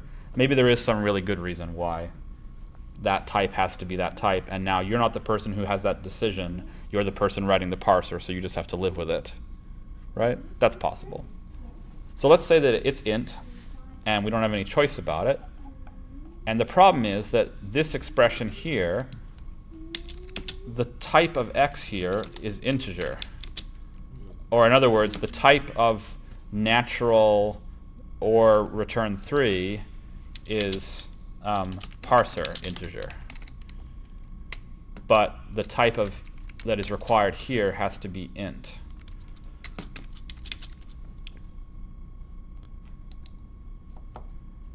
So if we look, the answer to what we need to do here is in that num type class. So if we go for hackage and we look for num, there is a type, there's a definition, often really useful, of from integral, which given some type that is a member of the type class integral takes you to some type that's a member of the type class B. So there are lots of circumstances where this gets applied. So what we need to know, our A here would be integer, because we have an integer, and our B would be int. So we just need to confirm that integer is part of A, is a member of A, and that int is a member of B. Well, int is definitely a member of B, so let's look at the list of integral. So integral is the class of numbers that support integer division. And if we scroll down, we'll see the instances. And here are all the types that are instances of integral. And sure enough, integer is there, along with a bunch of other stuff. So we're good. So if we just go here and we just use from integral x, that will essentially convert our integer into the integer that we're getting from our parser into the int that we require for our return value.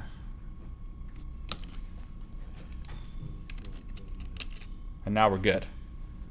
And so now we go, here's the scary part, testing it. So my parser Supercollider gives us Supercollider 3. And my parser Supercollider 2 gives us Supercollider 2. And my parser Supercollider 8 gives us Supercollider 8, which is probably which might be a problem because that doesn't exist yet. But let's leave that for another day. We could, but suffice it to say that we could, we would, if we wanted to control that, we could go into our Supercollider parser that we've defined right here, and we could put some stuff in there to make sure to force the parse to fail if x is something other than 1, 2, or 3. I mean, I suppose in this case, because there really are only 3 possibilities, we could have even done this instead. We could do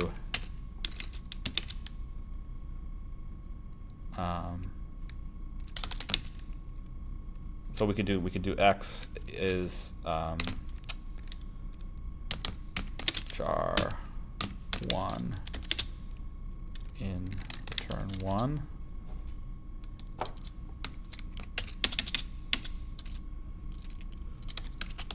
Or char 2 in return 2, or char 3 in return 3, or return 3. However, if we did this, then if they enter 4, they'll just get 3. Right? Because anything other than 1, 2, or 3, anything other than 1 or 2 results in 3. Right? So I'm not sure if that's a desired behavior or not. But these are the kind of like little micro decisions that you really have to pay attention to when you start writing parsers. Let's go with our first solution for now as our final answer.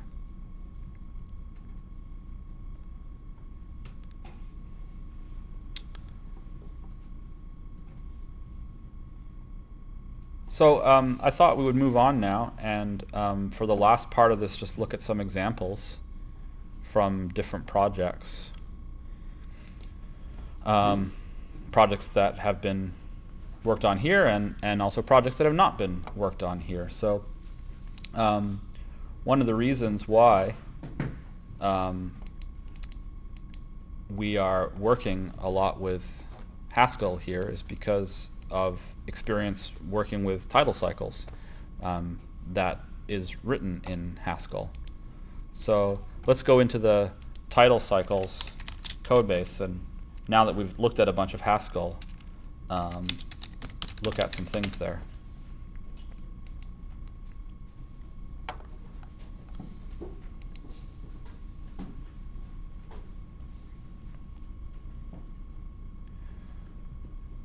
So as everyone who's worked with Tidal knows, a key thing about Tidal is manipulating patterns. When we go to Tidal on GitHub, we find a whole bunch of different Haskell modules, and in the middle of there's one called pattern. So let's look at pattern.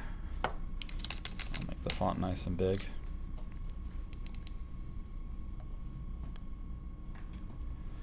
And when we look at pattern, we have a bunch of these are special directions that change the way the language works in various respects at the top. We have the name of a module. We have a bunch of modules that are imported. And near the very top of the meat, so to speak, of the module, we have this data declaration. We didn't really talk about the difference between data and new type, and I don't want to talk about it now, but let's just imagine that the new type here just looks like data. Imagine that it just said data for a second. So there's this key type pattern A, and so it's a type with a type variable. So there's a type pattern, but something about that type, can itself take different types. And basically what this represents for those of you who've worked with Tidal is that we might make patterns of whole numbers. We might make patterns of sample names, right? We might make patterns of floating point numbers for parameters of something, right? So all of these are represented with one type pattern whose type variable will have different values depending on the circumstances, depending on what it's a pattern of. And then, so what is inside the pattern type? It's got a single constructor, pattern, and then here we see record syntax, and there's only one item, only one field in the record.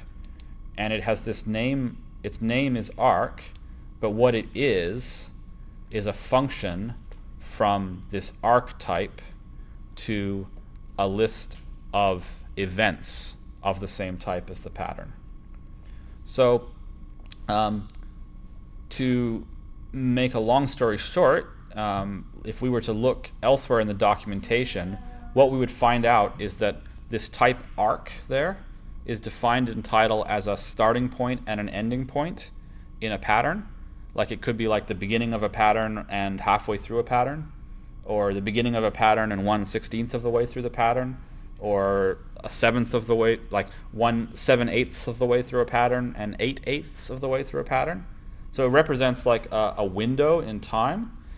And then what is actually wrapped in the pattern type then is a function that, given a beginning and end point in a pattern, gives you back a list of events that occur in that time frame. So actually, maybe we should look at that. So where is arc? It is in, I believe it's in time. So if we back up in GitHub here, and we go to time, time is defined as a rational number, and arc is just a tuple of times. So I think earlier in the course there was a question of like, why would we use a tuple versus when might we use a tuple versus say a list or something like that, or our own type. And here is an example, I think, of something that can be done quite well with a tuple, right? The arc is a window in time. It's a beginning point and an ending point. It's just a tuple where both of the things have to be that type. And if you don't have one of those things, right, you don't have an arc. Like you can't have a window in time and not have an end point or not have a beginning point. Like you must have those two things to have that window in time. And here's that third type, event. So you can see that an event is actually a triple where the first two things are arcs, and finally the last thing is some type A, whatever the type of the event is. So it's like, how does this work? It's like we have patterns that are patterns of whole numbers, tidal patterns of whole numbers, and what that is fundamentally is a function that, given a window in time, gives you back a list of events, and the events contain a value that is the same type as the value of the pattern, right? Like all the A's are the same in these three locations.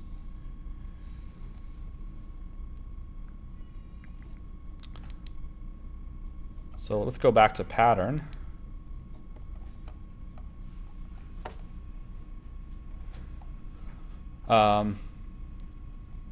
And let's skip a little bit here. And then what we find next, this is a really common thing when you have something that's a core type in a system or in a language, is we have all kinds of type class instances defined for it. And so here are all the instances for a pattern. For example, pattern is an instance of the num type class. And that means that there are definitions for plus and multiply and negate, these basic things you can do with numbers. But because there is this instance of num for the pattern type class, that's what lets you apply math to tidal patterns. And it's what lets you do something like, you know, this in tidal and have it work. Because that plus, right, comes from the num type class. And let's look at the definition of it, because this relates to stuff we've been talking at the last few days too. So for patterns, the definition of plus is lift A2 plus. So let's look up lift A2, figure out what's going on there. So hackage lift A2 is in control applicative. We're not surprised to end up here, maybe. And if we scroll down, lift A2, the definition of it's here, and it's actually one of the options. When we were talking about applicative, there was a minimal complete definition that's pure and one of these two things. And we've emphasized this a lot, the multiply in angle brackets. But it turns out that this is kind of like a differently organized equivalent of it. And so lift A2 takes a binary function and lifts it to actions. So it's like, given a function ABC, like plus on numbers, right? Plus is a function that, given a number A and a number B, gives you a number C. It's actually A to A to A. Make that something that works when each of those things are actually wrapped in some applicative context instead. Well, our patterns are applicative context, right? Or that's what we can infer from what we're seeing here. So pattern must be an instance of applicative, right? And because of that, we can do lift A2 on plus to, you know, enable us to just write plus and have that work automatically. So let's skip down to that. So there's a bunch of other things like this that are here to basically make patterns work like numbers. And if we go far enough, we're going to get to the functor and applicative and monad instances for pattern. So here's the instance for functor. So remember, functor is all about fmap, right? Functor is something where you can apply a function to change the contents of the thing without, changing too much the context or structure of the thing. And so if you have a pattern, A here will be that function, A. It'll be that function from an arc to a list of events. And you want to map some function onto that. What you get back is a pattern where that function has been mapped onto the third item of that triple. Remember that an event was an arc, and a value, like two time windows and a value. So the third thing is the value. So f gets mapped onto that value, and then this is mapping into the event, and then this is mapping into the pattern. If I got that right?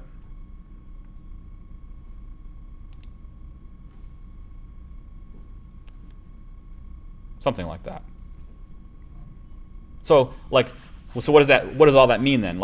It's like when you treat a pattern as a functor and you apply some function to it, what you get back is a pattern where all the values are changed. So we can demonstrate this at the terminal, or we should be able to. I'm going to load the module sound.title.context. Oh, which apparently I don't have installed. Hope this doesn't take too long. That's weird.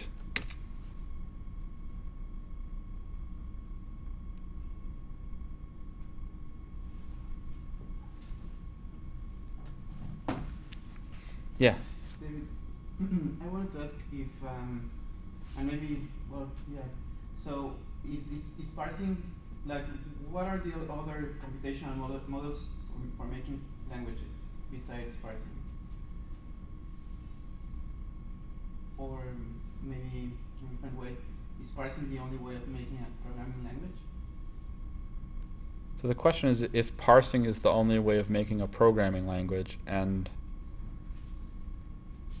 I don't have any direct response to that except to say that parsing is not necessarily about programming languages. Parsing is about translating things from one representation to another, but it is commonly about taking lists of characters, about text, and translating that into data structures.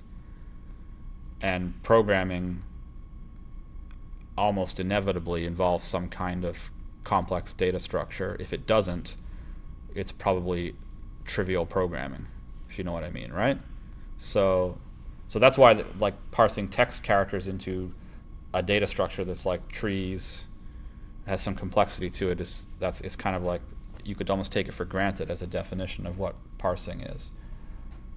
There are different models of parsing, and the model that we were just showing there with Haskell is really about parser combinators. Like each of our little parsers, we have these parsers and we can kind of combine them into a structure of parsers that reflects our language. But let's say that we were making a programming language, that wouldn't be all of what we have to do. That would just be a very rational way of translating text into the data structure. But we would still need to take that data structure and translate it into whatever effects we're having in the world. I'm not quite sure if I'm answering the question or not, but I do think if you're working with Haskell, that way of parsing with parser combinators is like a no-brainer. I think you'd be crazy to parse any other way because of how much sense it makes. But I don't know what else to say other than that. I'm not sure how you would make a programming language without parsing. It seems kind of unlikely. I don't know. Yeah, sorry, maybe my question was more about parsing combinators and yeah, so I think sometimes I just wondered how if Haskell and these parser combinators is or if Haskell is one of the programming languages in which it's more easier to make a language on top of Haskell because of parser combinators. Right. that's what I have read, but I'm not sure. And this question is like goes because I'm not sure how you make a programming language with other type of languages. Right. Yeah, I mean, well, I think Spencer's done some stuff on that, this kind of more stuff with this kind of thing. So probably you guys could chat about that. But I think that a standard answer is that an advantage of parsing with Haskell, with parser combinators in Haskell, is that your parsing constructs are written in the same language that you're writing everything else in. Like, you're just writing stuff in Haskell. So there's not some like extra other notation that you have to deal with. Like we saw you're like constructing things with the do notation, with monads, functors, applicative, and you put stuff together that way. Probably the rest of your language, where you're implementing stuff, you're doing all that stuff as well with different monads. So, you know, there's not a kind of context switching that has to take place there. I think that's a big advantage. And I think after that, then there's issues about the efficiency of parsers, but for the most part in live coding, like, I think that the modules we're using, like Parsec, are really pretty efficient. I don't know if they're exactly the most efficient ever, but for the most part, in the domain that we're concerned with, like here in the lab, where it's like live coding and music languages and stuff like that, we're not parsing like enormous things, so we don't have to worry so much about efficiency most of the time, right? We're not writing the next version of Xcode or, you know, Eclipse or whatever.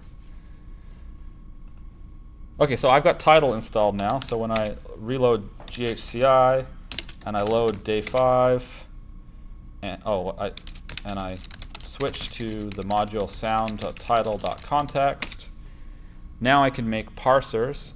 Now I can parse title patterns using the function p, which, in case people don't believe me that it exists, let's just take a quick look at this since we're touring the title code. If you go to the module TidalCycles.parse, there we see import text.parsercombinators.parsec. So all of that, everything that's between the quotation marks in those title expressions that you're used to, is parsed using parsec, and a lot of that logic is here.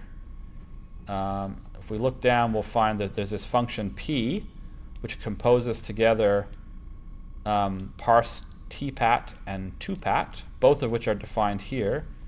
Topat is a function that takes some type tpat, which is defined here, and it's defined up here. It's an algebraic data type that's like an intermediate representation of the possibilities of a title pattern.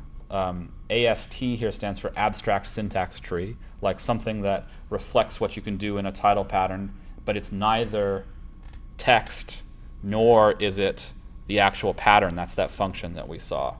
It's like a tree representation of it in the middle. So we have this function topat that, if you have one of those trees, turns it into an actual pattern, and that's composed together with parse tpat, which is somewhere down here.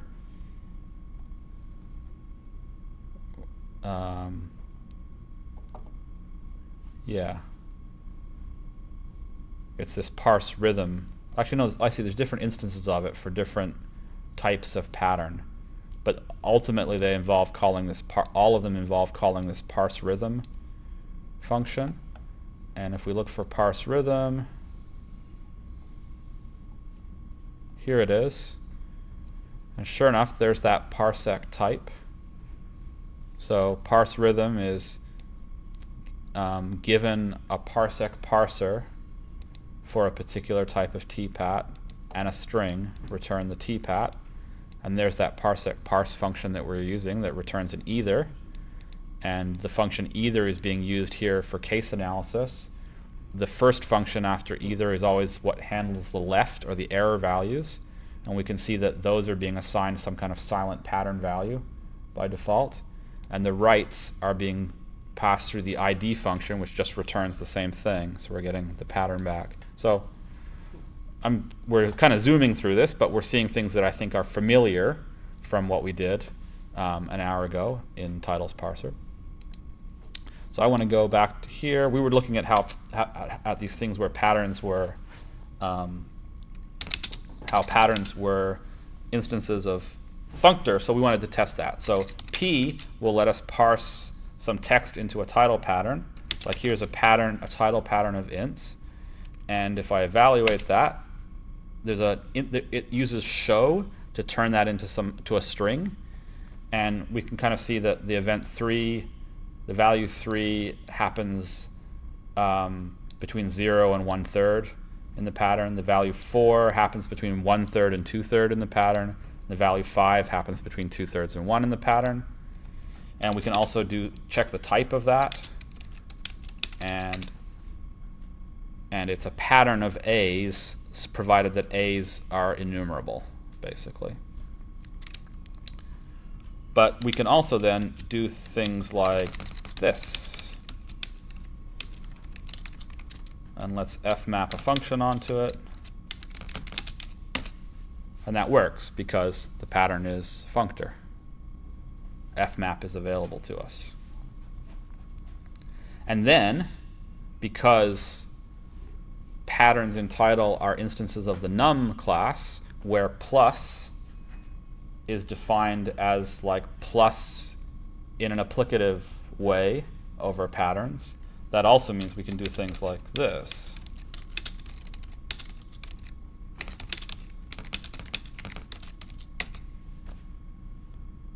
Well, we get a kind of pairwise addition there, right? So it's interesting to think about the difference between this, right? Like if I do this,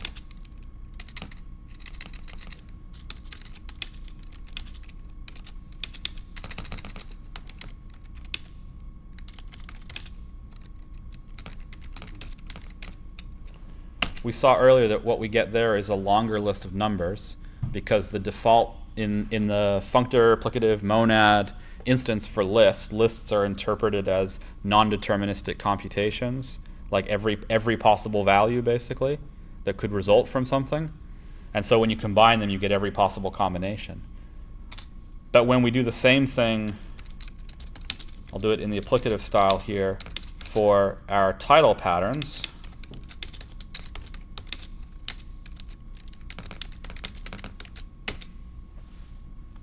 It kind of looks more like pairwise addition, but it's not pairwise addition. It's like addition with time synchronization, right?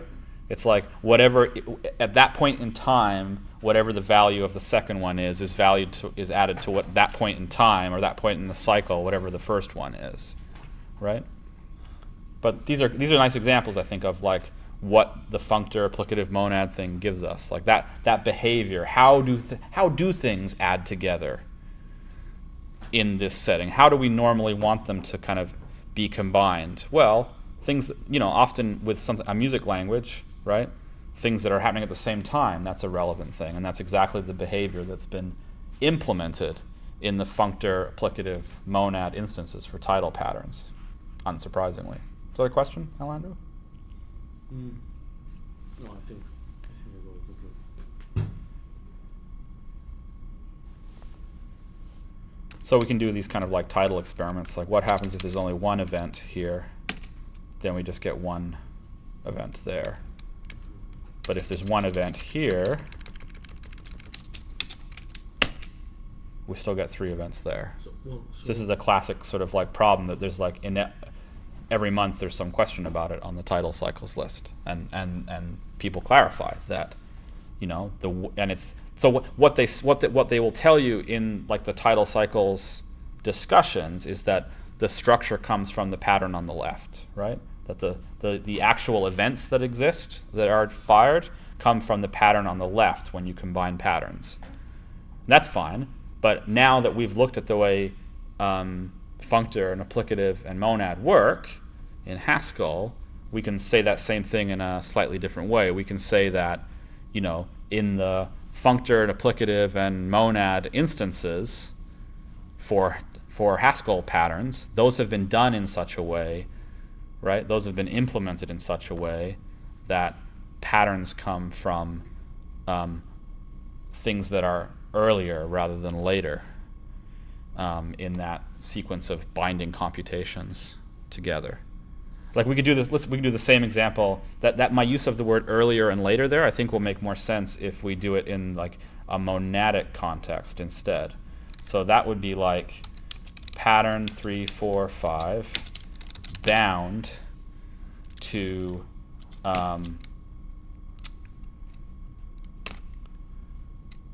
no, wait a second. We can't do this in a monad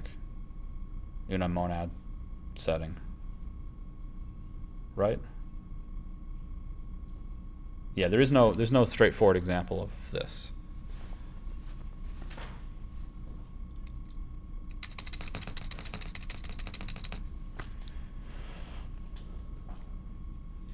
There's no straightforward example of this in the monad notation, but the point is that when we bind things together with applicative, there's still a sense of the things on the left being earlier than the things on the right. Like in this expression that we've written right here, where it's plus, and then the pattern 3, 4, 5, and the pattern 100, what happens is that the plus and the pattern 3, 4, 5, they get bound together first, and then only after that has been worked out does pattern 100 get bound to that. Yeah. Well, in the context of sound production, what those pattern represents, I mean, is it a sequence of this sequence of notes 3, 4, 5?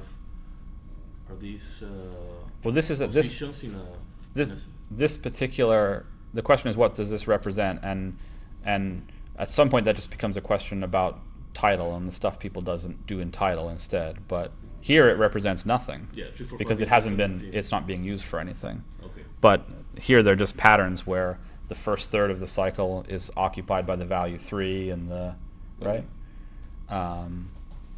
But what you typically see in title is, you know, are patterns like this. Yeah. Okay. I'm not quite sure why that's getting translated to. Yeah, exactly.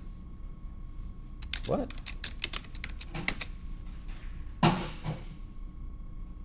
Something seems funny there. Why are we seeing thirds? Gonna just reload here.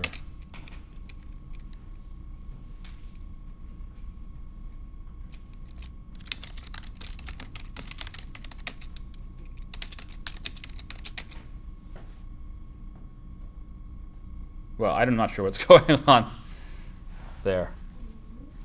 Maybe it's the instance of the way the show instance works is funny. So normally, like what you'd see when you see people title, you see some expression like this, right, with S instead.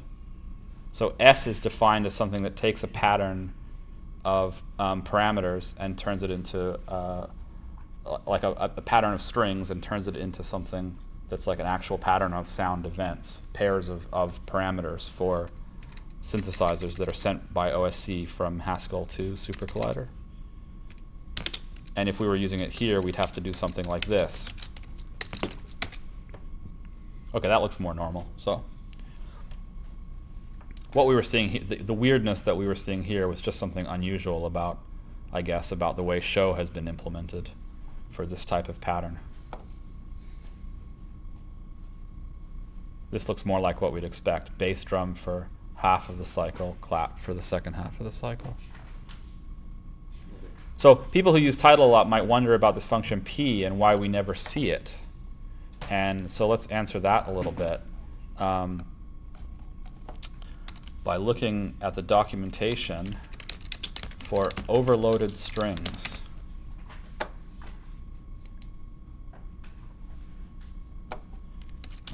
This is as good as any. So typically, when you're working with title in the way they encourage you to work with it, what happens is everything you write gets evaluated in GHCI. Like basically, you're doing something like what we're doing here. We've loaded the sound.title.context is loaded as your module. You're in GHCI. Everything you type in Emacs or Atom or whatever is just getting piped to GHCI and evaluated. But this option has been activated, overloaded strings, and what it lets you do, what overloaded strings let you do, is write strings in quotation marks, but have them automatically get converted to a type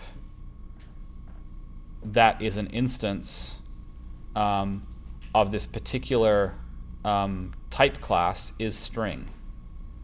So if we look for the documentation for isString, isString is a funny type class where anything can be a member of isString if it has a method from string that lets you get that thing from a string. And so really what this is for, and why it's an option in the Haskell language, is because there are actually different types of strings for different cases. Like there are different types of representations of text in the world for various reasons, right? But it's still useful to be able to write these in your programming, just in quotes, just to write a text and have it be the right type. So a lot of the common text types in Haskell are instances of this isString type class, so that overloaded strings can be activated and those things can just be converted to whatever type they need. And it's kind of a slightly eccentric thing, but also neat about Tidal, that patterns have been defined as instances of isString. So what that means is because a pattern is an instance of isString, there's a function, a method defined in Tidal from string that takes a string to a Tidal pattern. And we've already seen that function because it's the function p, right? That's a function from string to a thing we're interested in. So somewhere here there's an instance of isString. Let's see if we can find it. Is it? Yeah, here it is. See? Instance isString, Tidal pattern A, where, and then from string is defined as the combination of these two functions, which is exactly what p was as well. So actually they could have said from string equals p here. Yeah, and I wonder why they commented it out, actually. Who knows?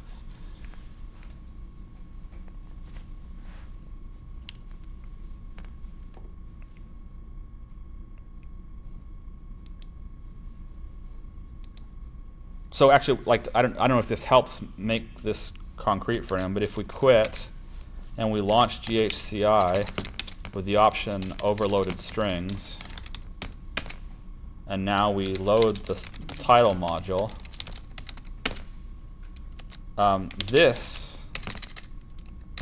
type of this is just anything that is a string, which means it can be a string if we want, but it can also be a pattern of strings. It's fine either way. So that lets us do something perhaps like this. Like, let's add Tidal patterns again. So plus raised. Is it going to let us?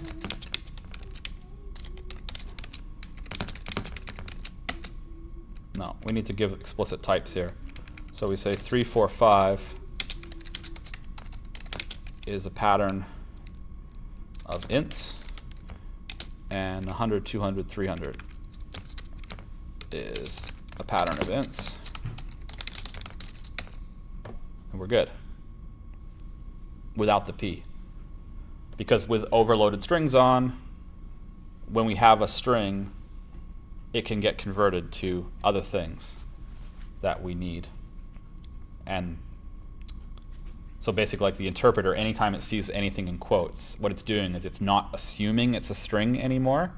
It's assuming that it's something that it should find a contextually appropriate instance of from string for. Normally in order to provide another piece of text, but curiously in Tidal to provide some completely different type that meets the purposes of people using TidalCycles. So that's kind of neat.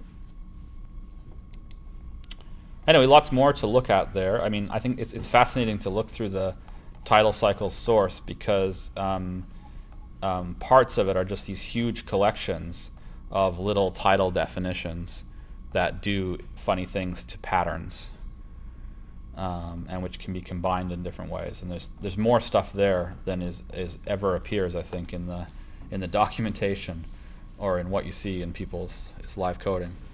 So it's like this ever-growing collection of ideas about patterns expressed in Haskell.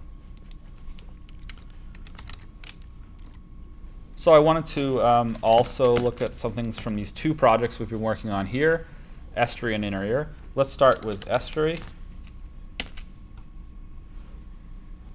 And I guess because we were talking about parsing today, let's look at the mini title, how the mini title parser works in Estuary. So if we go to Estuary and languages, there's a huge collection of languages here that work in Estuary. Many of them are a result of Luis's work recently, various workshops with people. Mini title is one of the ones in the list. Let's look at that. And so here's our mini title implementation. It's a module in Estuary called mini title, and it exports only one thing. So that we're doing this to kind of keep things clean. It only exports the function mini title pattern. So let's go look at that first. That's right here at the top. Mini title pattern is a function that takes a string and gives you back a title pattern. A param pattern it's just an equivalent of like, it's a pattern in title where each of the events in the pattern are a list of OSC parameters, like the name of a sample, the n of a sample, some effect that you're applying to a sample, etc., etc., etc. And in fact, all of our mini languages currently in Estuary have this structure of their things that you convert from a string to a param pattern. But the thing that I want to draw your attention to here from the standpoint of our work in the lab is that this function is a pure function. So like mini title is a language inside a big complicated system, right, with lots of data going in different directions and different types. But this language within the system, mini title, its interface to that system is really just this function, right? So it's like if you can write a function that meets this type signature, this pure type signature, you can add a language, a title-esque language to Estuary, right? Because elsewhere, we already have stuff that takes title param patterns and does something, makes it go, right? You don't need to think about that part of things in order to write a mini language. And looking at the definition of this, we see stuff that's familiar. Here's that parse function from Parsec, and it's being given a parser and some random text.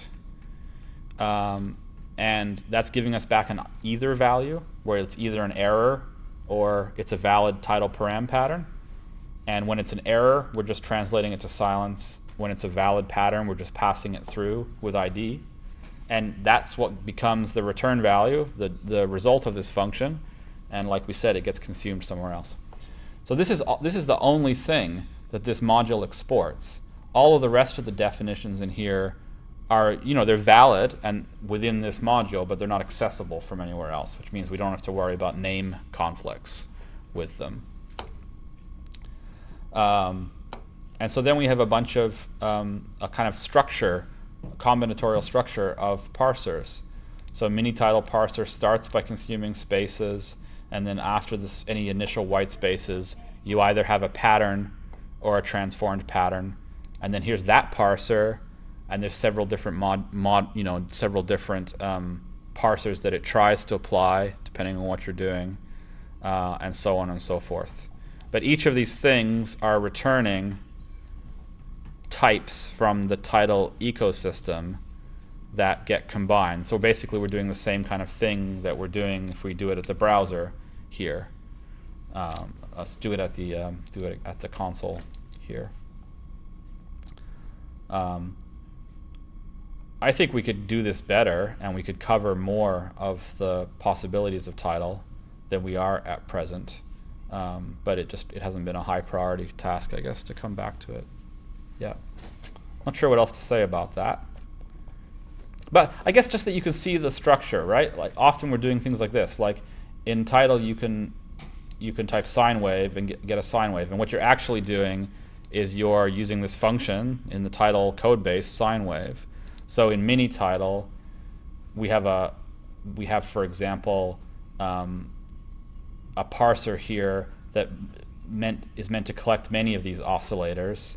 So it's just a parser that returns a Tidal pattern of doubles, because like an oscillator is something that gives you a value at any moment. So it's like a pattern, it's like a continually changing pattern of floating point numbers of doubles. And we just, if we match that string followed by some white space or not, we return that value from the Tidal thing, and then this particular parser is used somewhere else in a way that makes sense. So we have a kind of like mimicking of the combinations that people typically do in Tidal here, and we're not covering all of them. Like I said, we could cover more.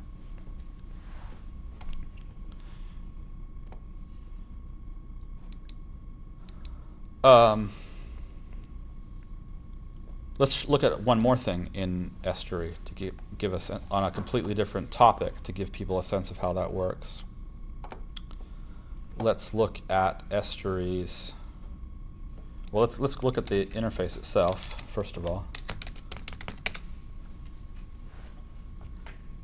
which currently has this strange style, so we won't always see everything.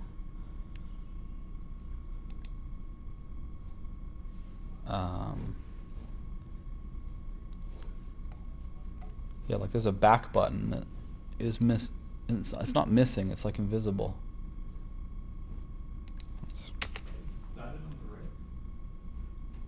Sorry, I missed it. Where is it? Oh yeah, there it is. Yeah, it's showing up in a weird place, maybe because of how wide the screen is. So here's some dangling ensembles. This one will probably start making music. Yep.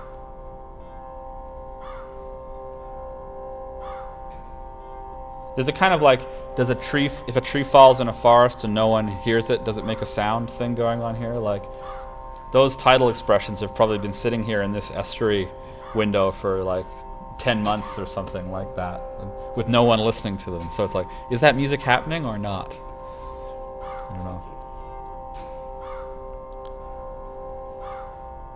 So you see we have this terminal down the bottom here, and at the terminal we can do things like send chat messages like, hi there.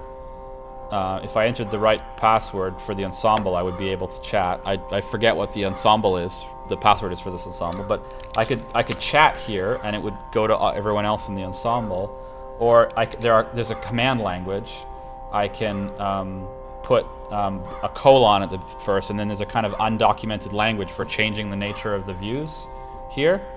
I don't know exactly what views have been set up here, but the commands look like something like set view, and then you'd have like a big definition of a view with nested curly braces and stuff like that to rearrange the types and nature of the windows there. So let's look at how that terminal works. So if I go to Estuary widgets, there's terminal, and this is a Reflex DOM project like what we were doing yesterday. And there's a whole bunch of imports here that are generic inputs, like projects from other people, like standard Haskell modules as well as Reflex, and then a space, and then a bunch of imports from our own work. So a bunch of modules from elsewhere here in Estuary. It's nice to keep those two things separate. And then here's the widget. Here's the actual definition of that part of our interface, our browser interface, terminal widget. And there's all kinds of gory reflex details here. Let's not get into that. But let's just look at the type signature, because it's always good Haskell programming to just think about the type signatures first. So let's look at the result value. So the result, given monad widget tm, is m event t terminal command. In other words, what we get from this definition is something that can do something in the browser. That's what the m stands for there, because that's our monad. Something that can do something in the browser. And in addition to doing something in the browser, it gives us back a source of events, source of things that happen at particular times, and each one of those events contains a value, and it's a terminal command. And you might guess that this is a type that's defined elsewhere in Estuary, and it is. Right?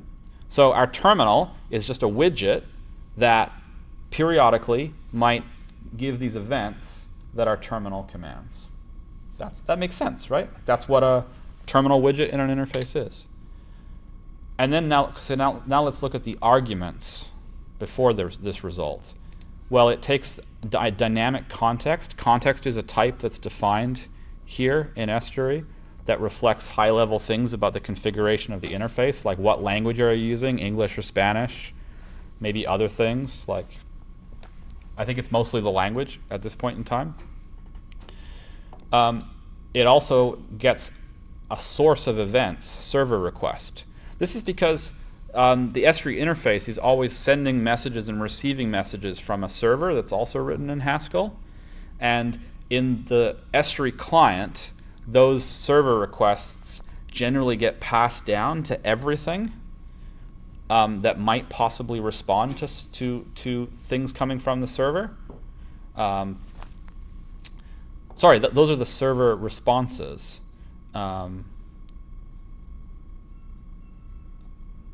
Right, sorry. That's what I was just talking about there was the server responses. So the server sends things to everyone who's in a given ensemble, and all of those things, which might arrive more than one at a time, they all go to pretty much every widget in case there's something that widget needs to do in response to something that happened in the ensemble. And in this case, there's also an event for things that are going up. Like those events, the things that are being sent to the server are also being received here by the terminal.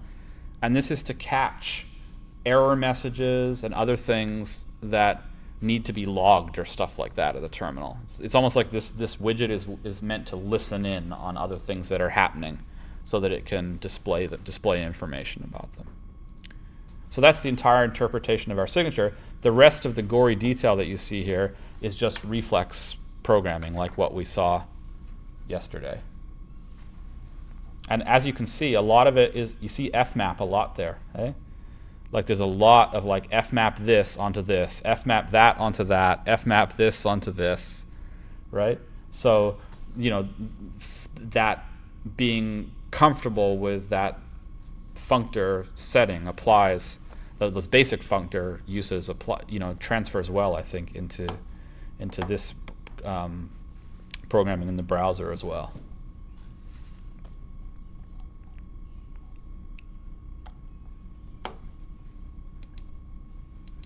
So I just wanted to show you the terminal command language, also with a kind of hidden agenda, which is that I mentioned that language is not documented.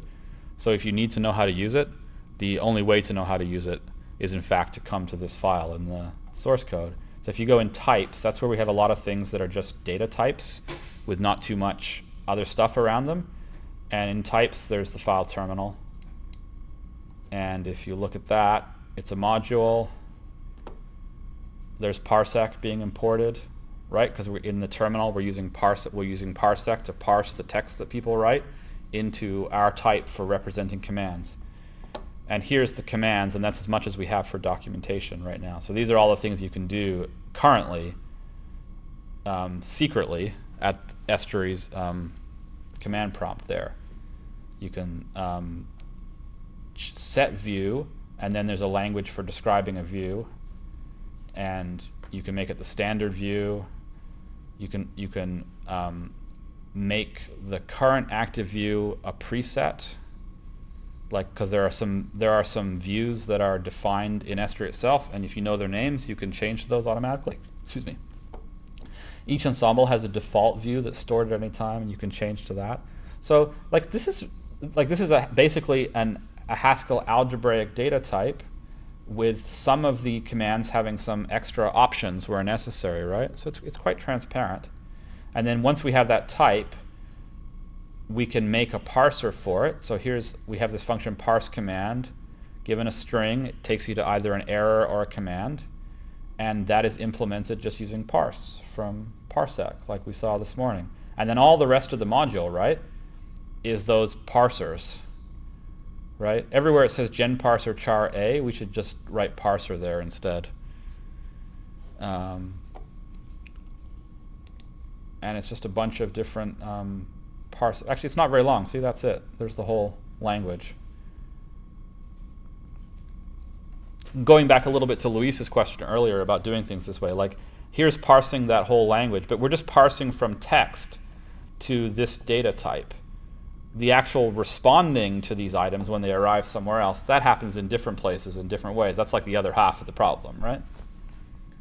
But it's useful to be able to have as a first step, to have a parser that takes you from text to some really straightforward data type that elsewhere you can respond to and do things with.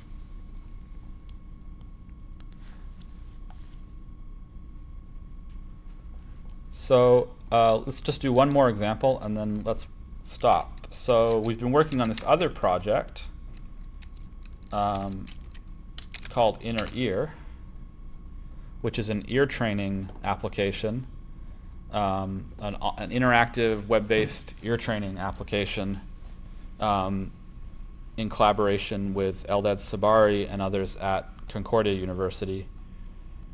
And I think it's still running. Here, let's see. Not quite sure where we left it.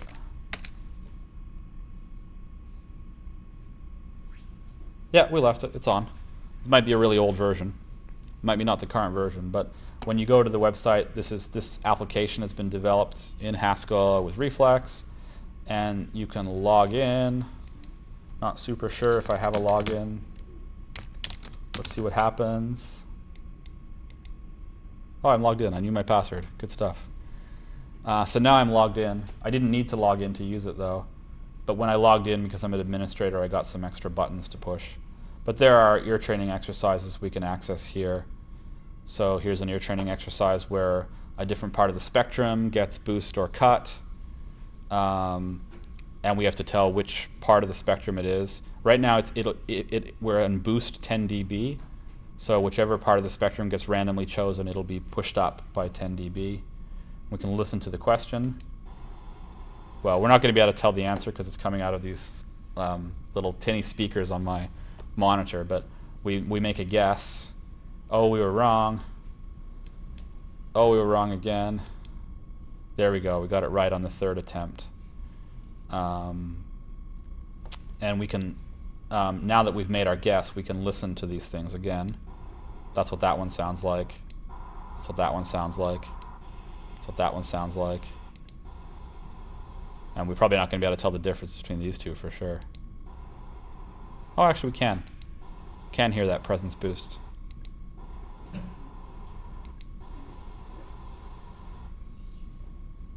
So we have a growing collection of these exercises that are part of a unified application. And if we look at, where did it go? Look at the source code for this. I don't want to show you everything, of course, but I want to show you a couple things about the way we've organized it. So in this source directory, there's a main file for the client and a main file for the server. And the client is meant to be a Reflex project, Reflex DOM project. It's meant to be built with GHCJS, same build system that we set up yesterday or are still working on setting up with Reflex Test. And then a lot of the guts of it are in different subfolders under Inner Ear. And in types, exercise, I want to show you this. No, that's not the one I want. Sorry. Types exercise ID. We have these growing collection of exercises that we need to keep straight and do things with in different ways. And so one way that we manage this is just by having a unique identifier for each exercise. And here are all those. It's an algebraic data type, like we were doing on the first day. And they're all unique. And they're all in this single module that other modules can import. And there's a long list of type classes that they derive. Then we also provide a function, and it's a pure function from an exercise ID value to a string that's like an alternate show function that lets us show it in a way that's perhaps appropriate for the buttons that we're building or labels in the exercise in actual exercises. So when we look at the interface and we see something like the labels on these buttons here, see?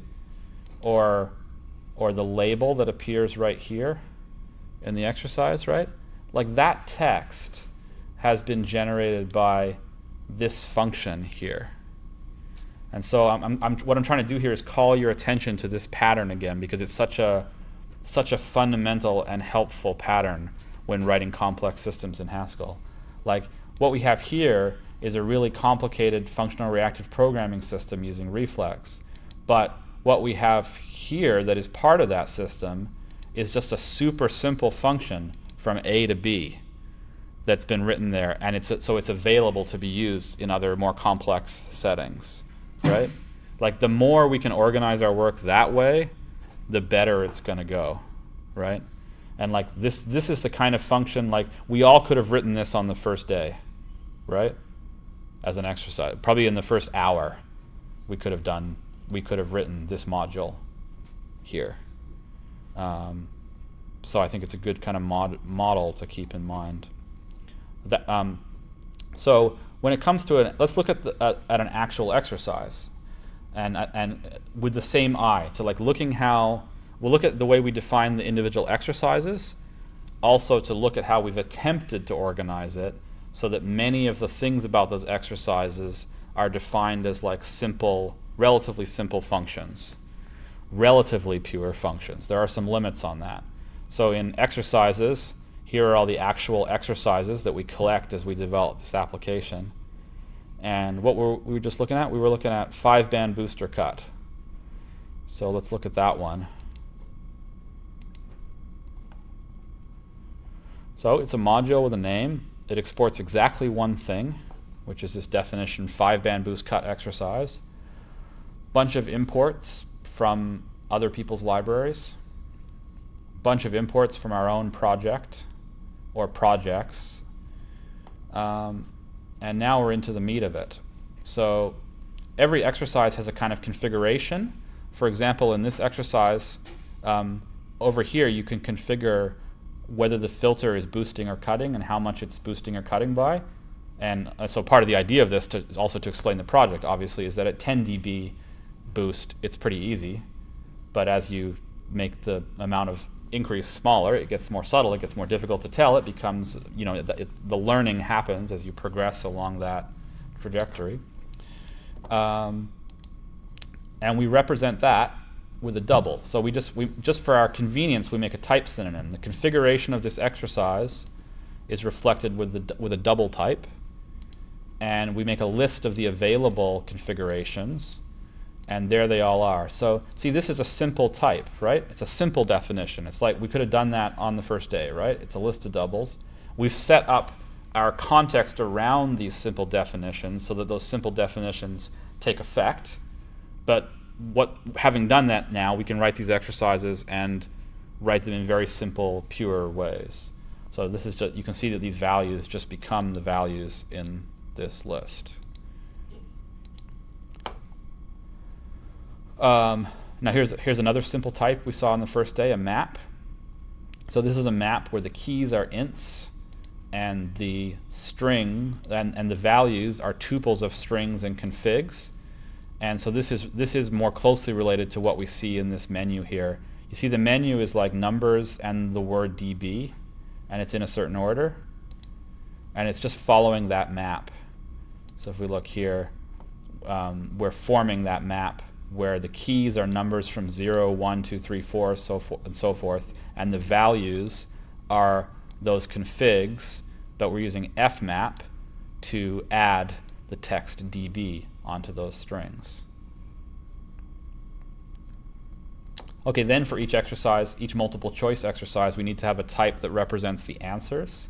In this case, there are 5 different answers for the 5 different frequency bands. And so answer, we make a, imagine that this says data for the second, because we didn't really talk about new type, and I want to leave it on the side for now. But imagine that this said data, so data answer, and an answer is just a record syntax constructor that contains one item of frequency. Frequency is a data type we define elsewhere in the project, but you can imagine that it represents frequencies in a sensible way. So it's like, so far we've said our configurations are these values of boost or cut, our answers are frequencies, we make our answers instances of a class that's defined elsewhere in our project in order to let them be automatically turned into buttons. And we make our answers showable by providing an instance of show that makes sense.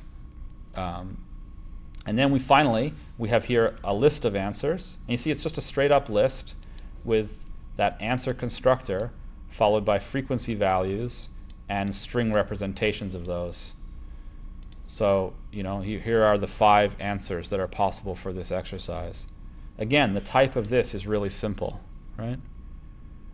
Okay, now this gets a little bit more complicated. This is where a lot of work has been happening recently because we've been developing a new audio backend to use in this project and also other projects. But here's a function that given, let's ignore everything before here, which is really to do with technicalities of our project here. Basically, what's interesting is here. We have, basically this is a function from maybe an answer, so one of these 5 values or not, to a synth, and a synth is a definition that we can translate into sound. And so this relatively simple function, and if we concentrate on this end part, its type signature is relatively simple. That is how we're modeling listening to the answers, right? Like that definition is being used in order to convert whatever answer is the right answer right now into that sound we just heard. And if we, let's get to the point where we've answered all the questions. Like each one of these buttons corresponds to an answer value.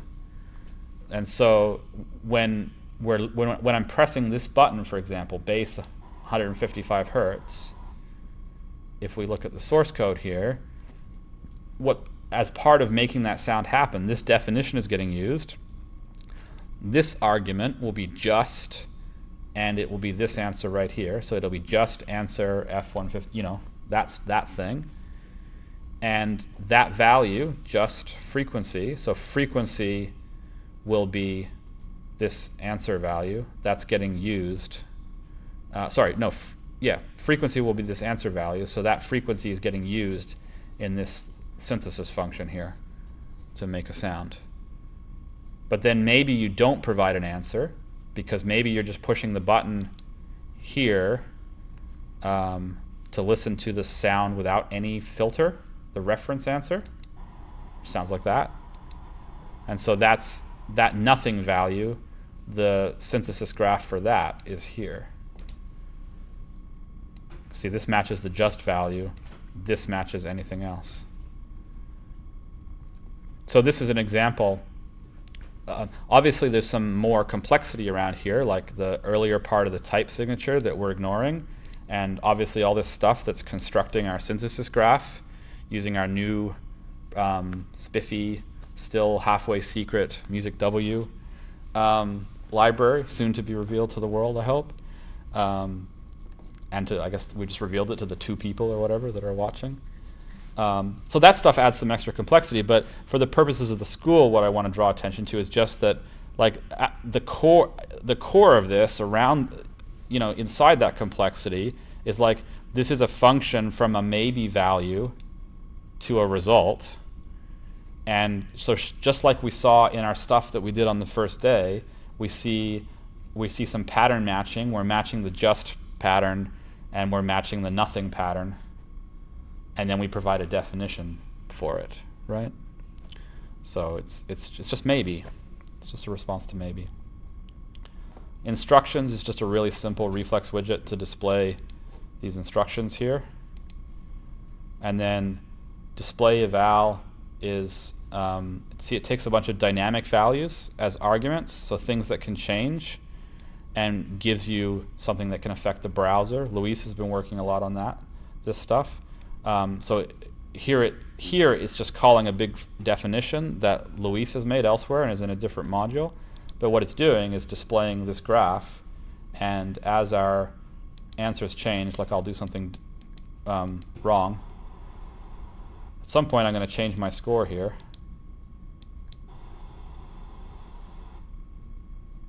Well, I think there was a change, a very subtle change because I was getting it wrong. And I think we're almost at the end here. So this is just a standard, like almost like a boilerplate thing to randomly choose an answer.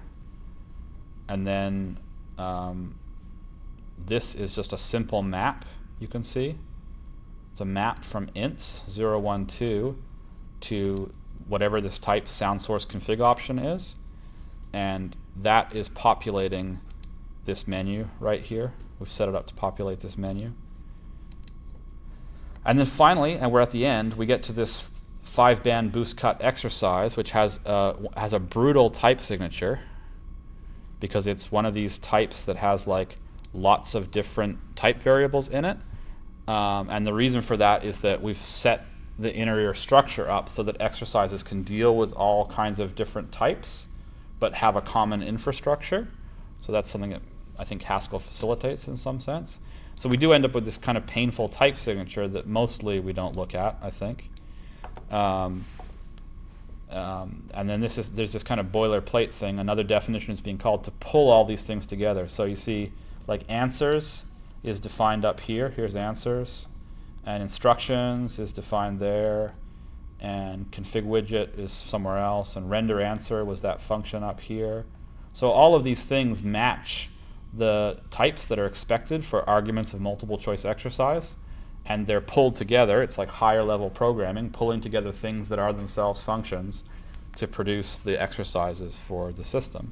But at the end of the day, right, the point is that on the one hand, there's some work to kind of to provide general affordances for the system and to provide an architecture that we can use over multiple exercises. But then when we want to add another exercise, we can kind of follow this pattern, right?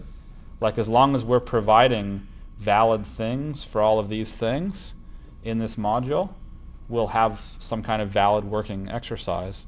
And because of Haskell's strictness and type safety and all that, we'll have a reasonably high confidence that when we add some crazy new module, we're not breaking other things by doing it.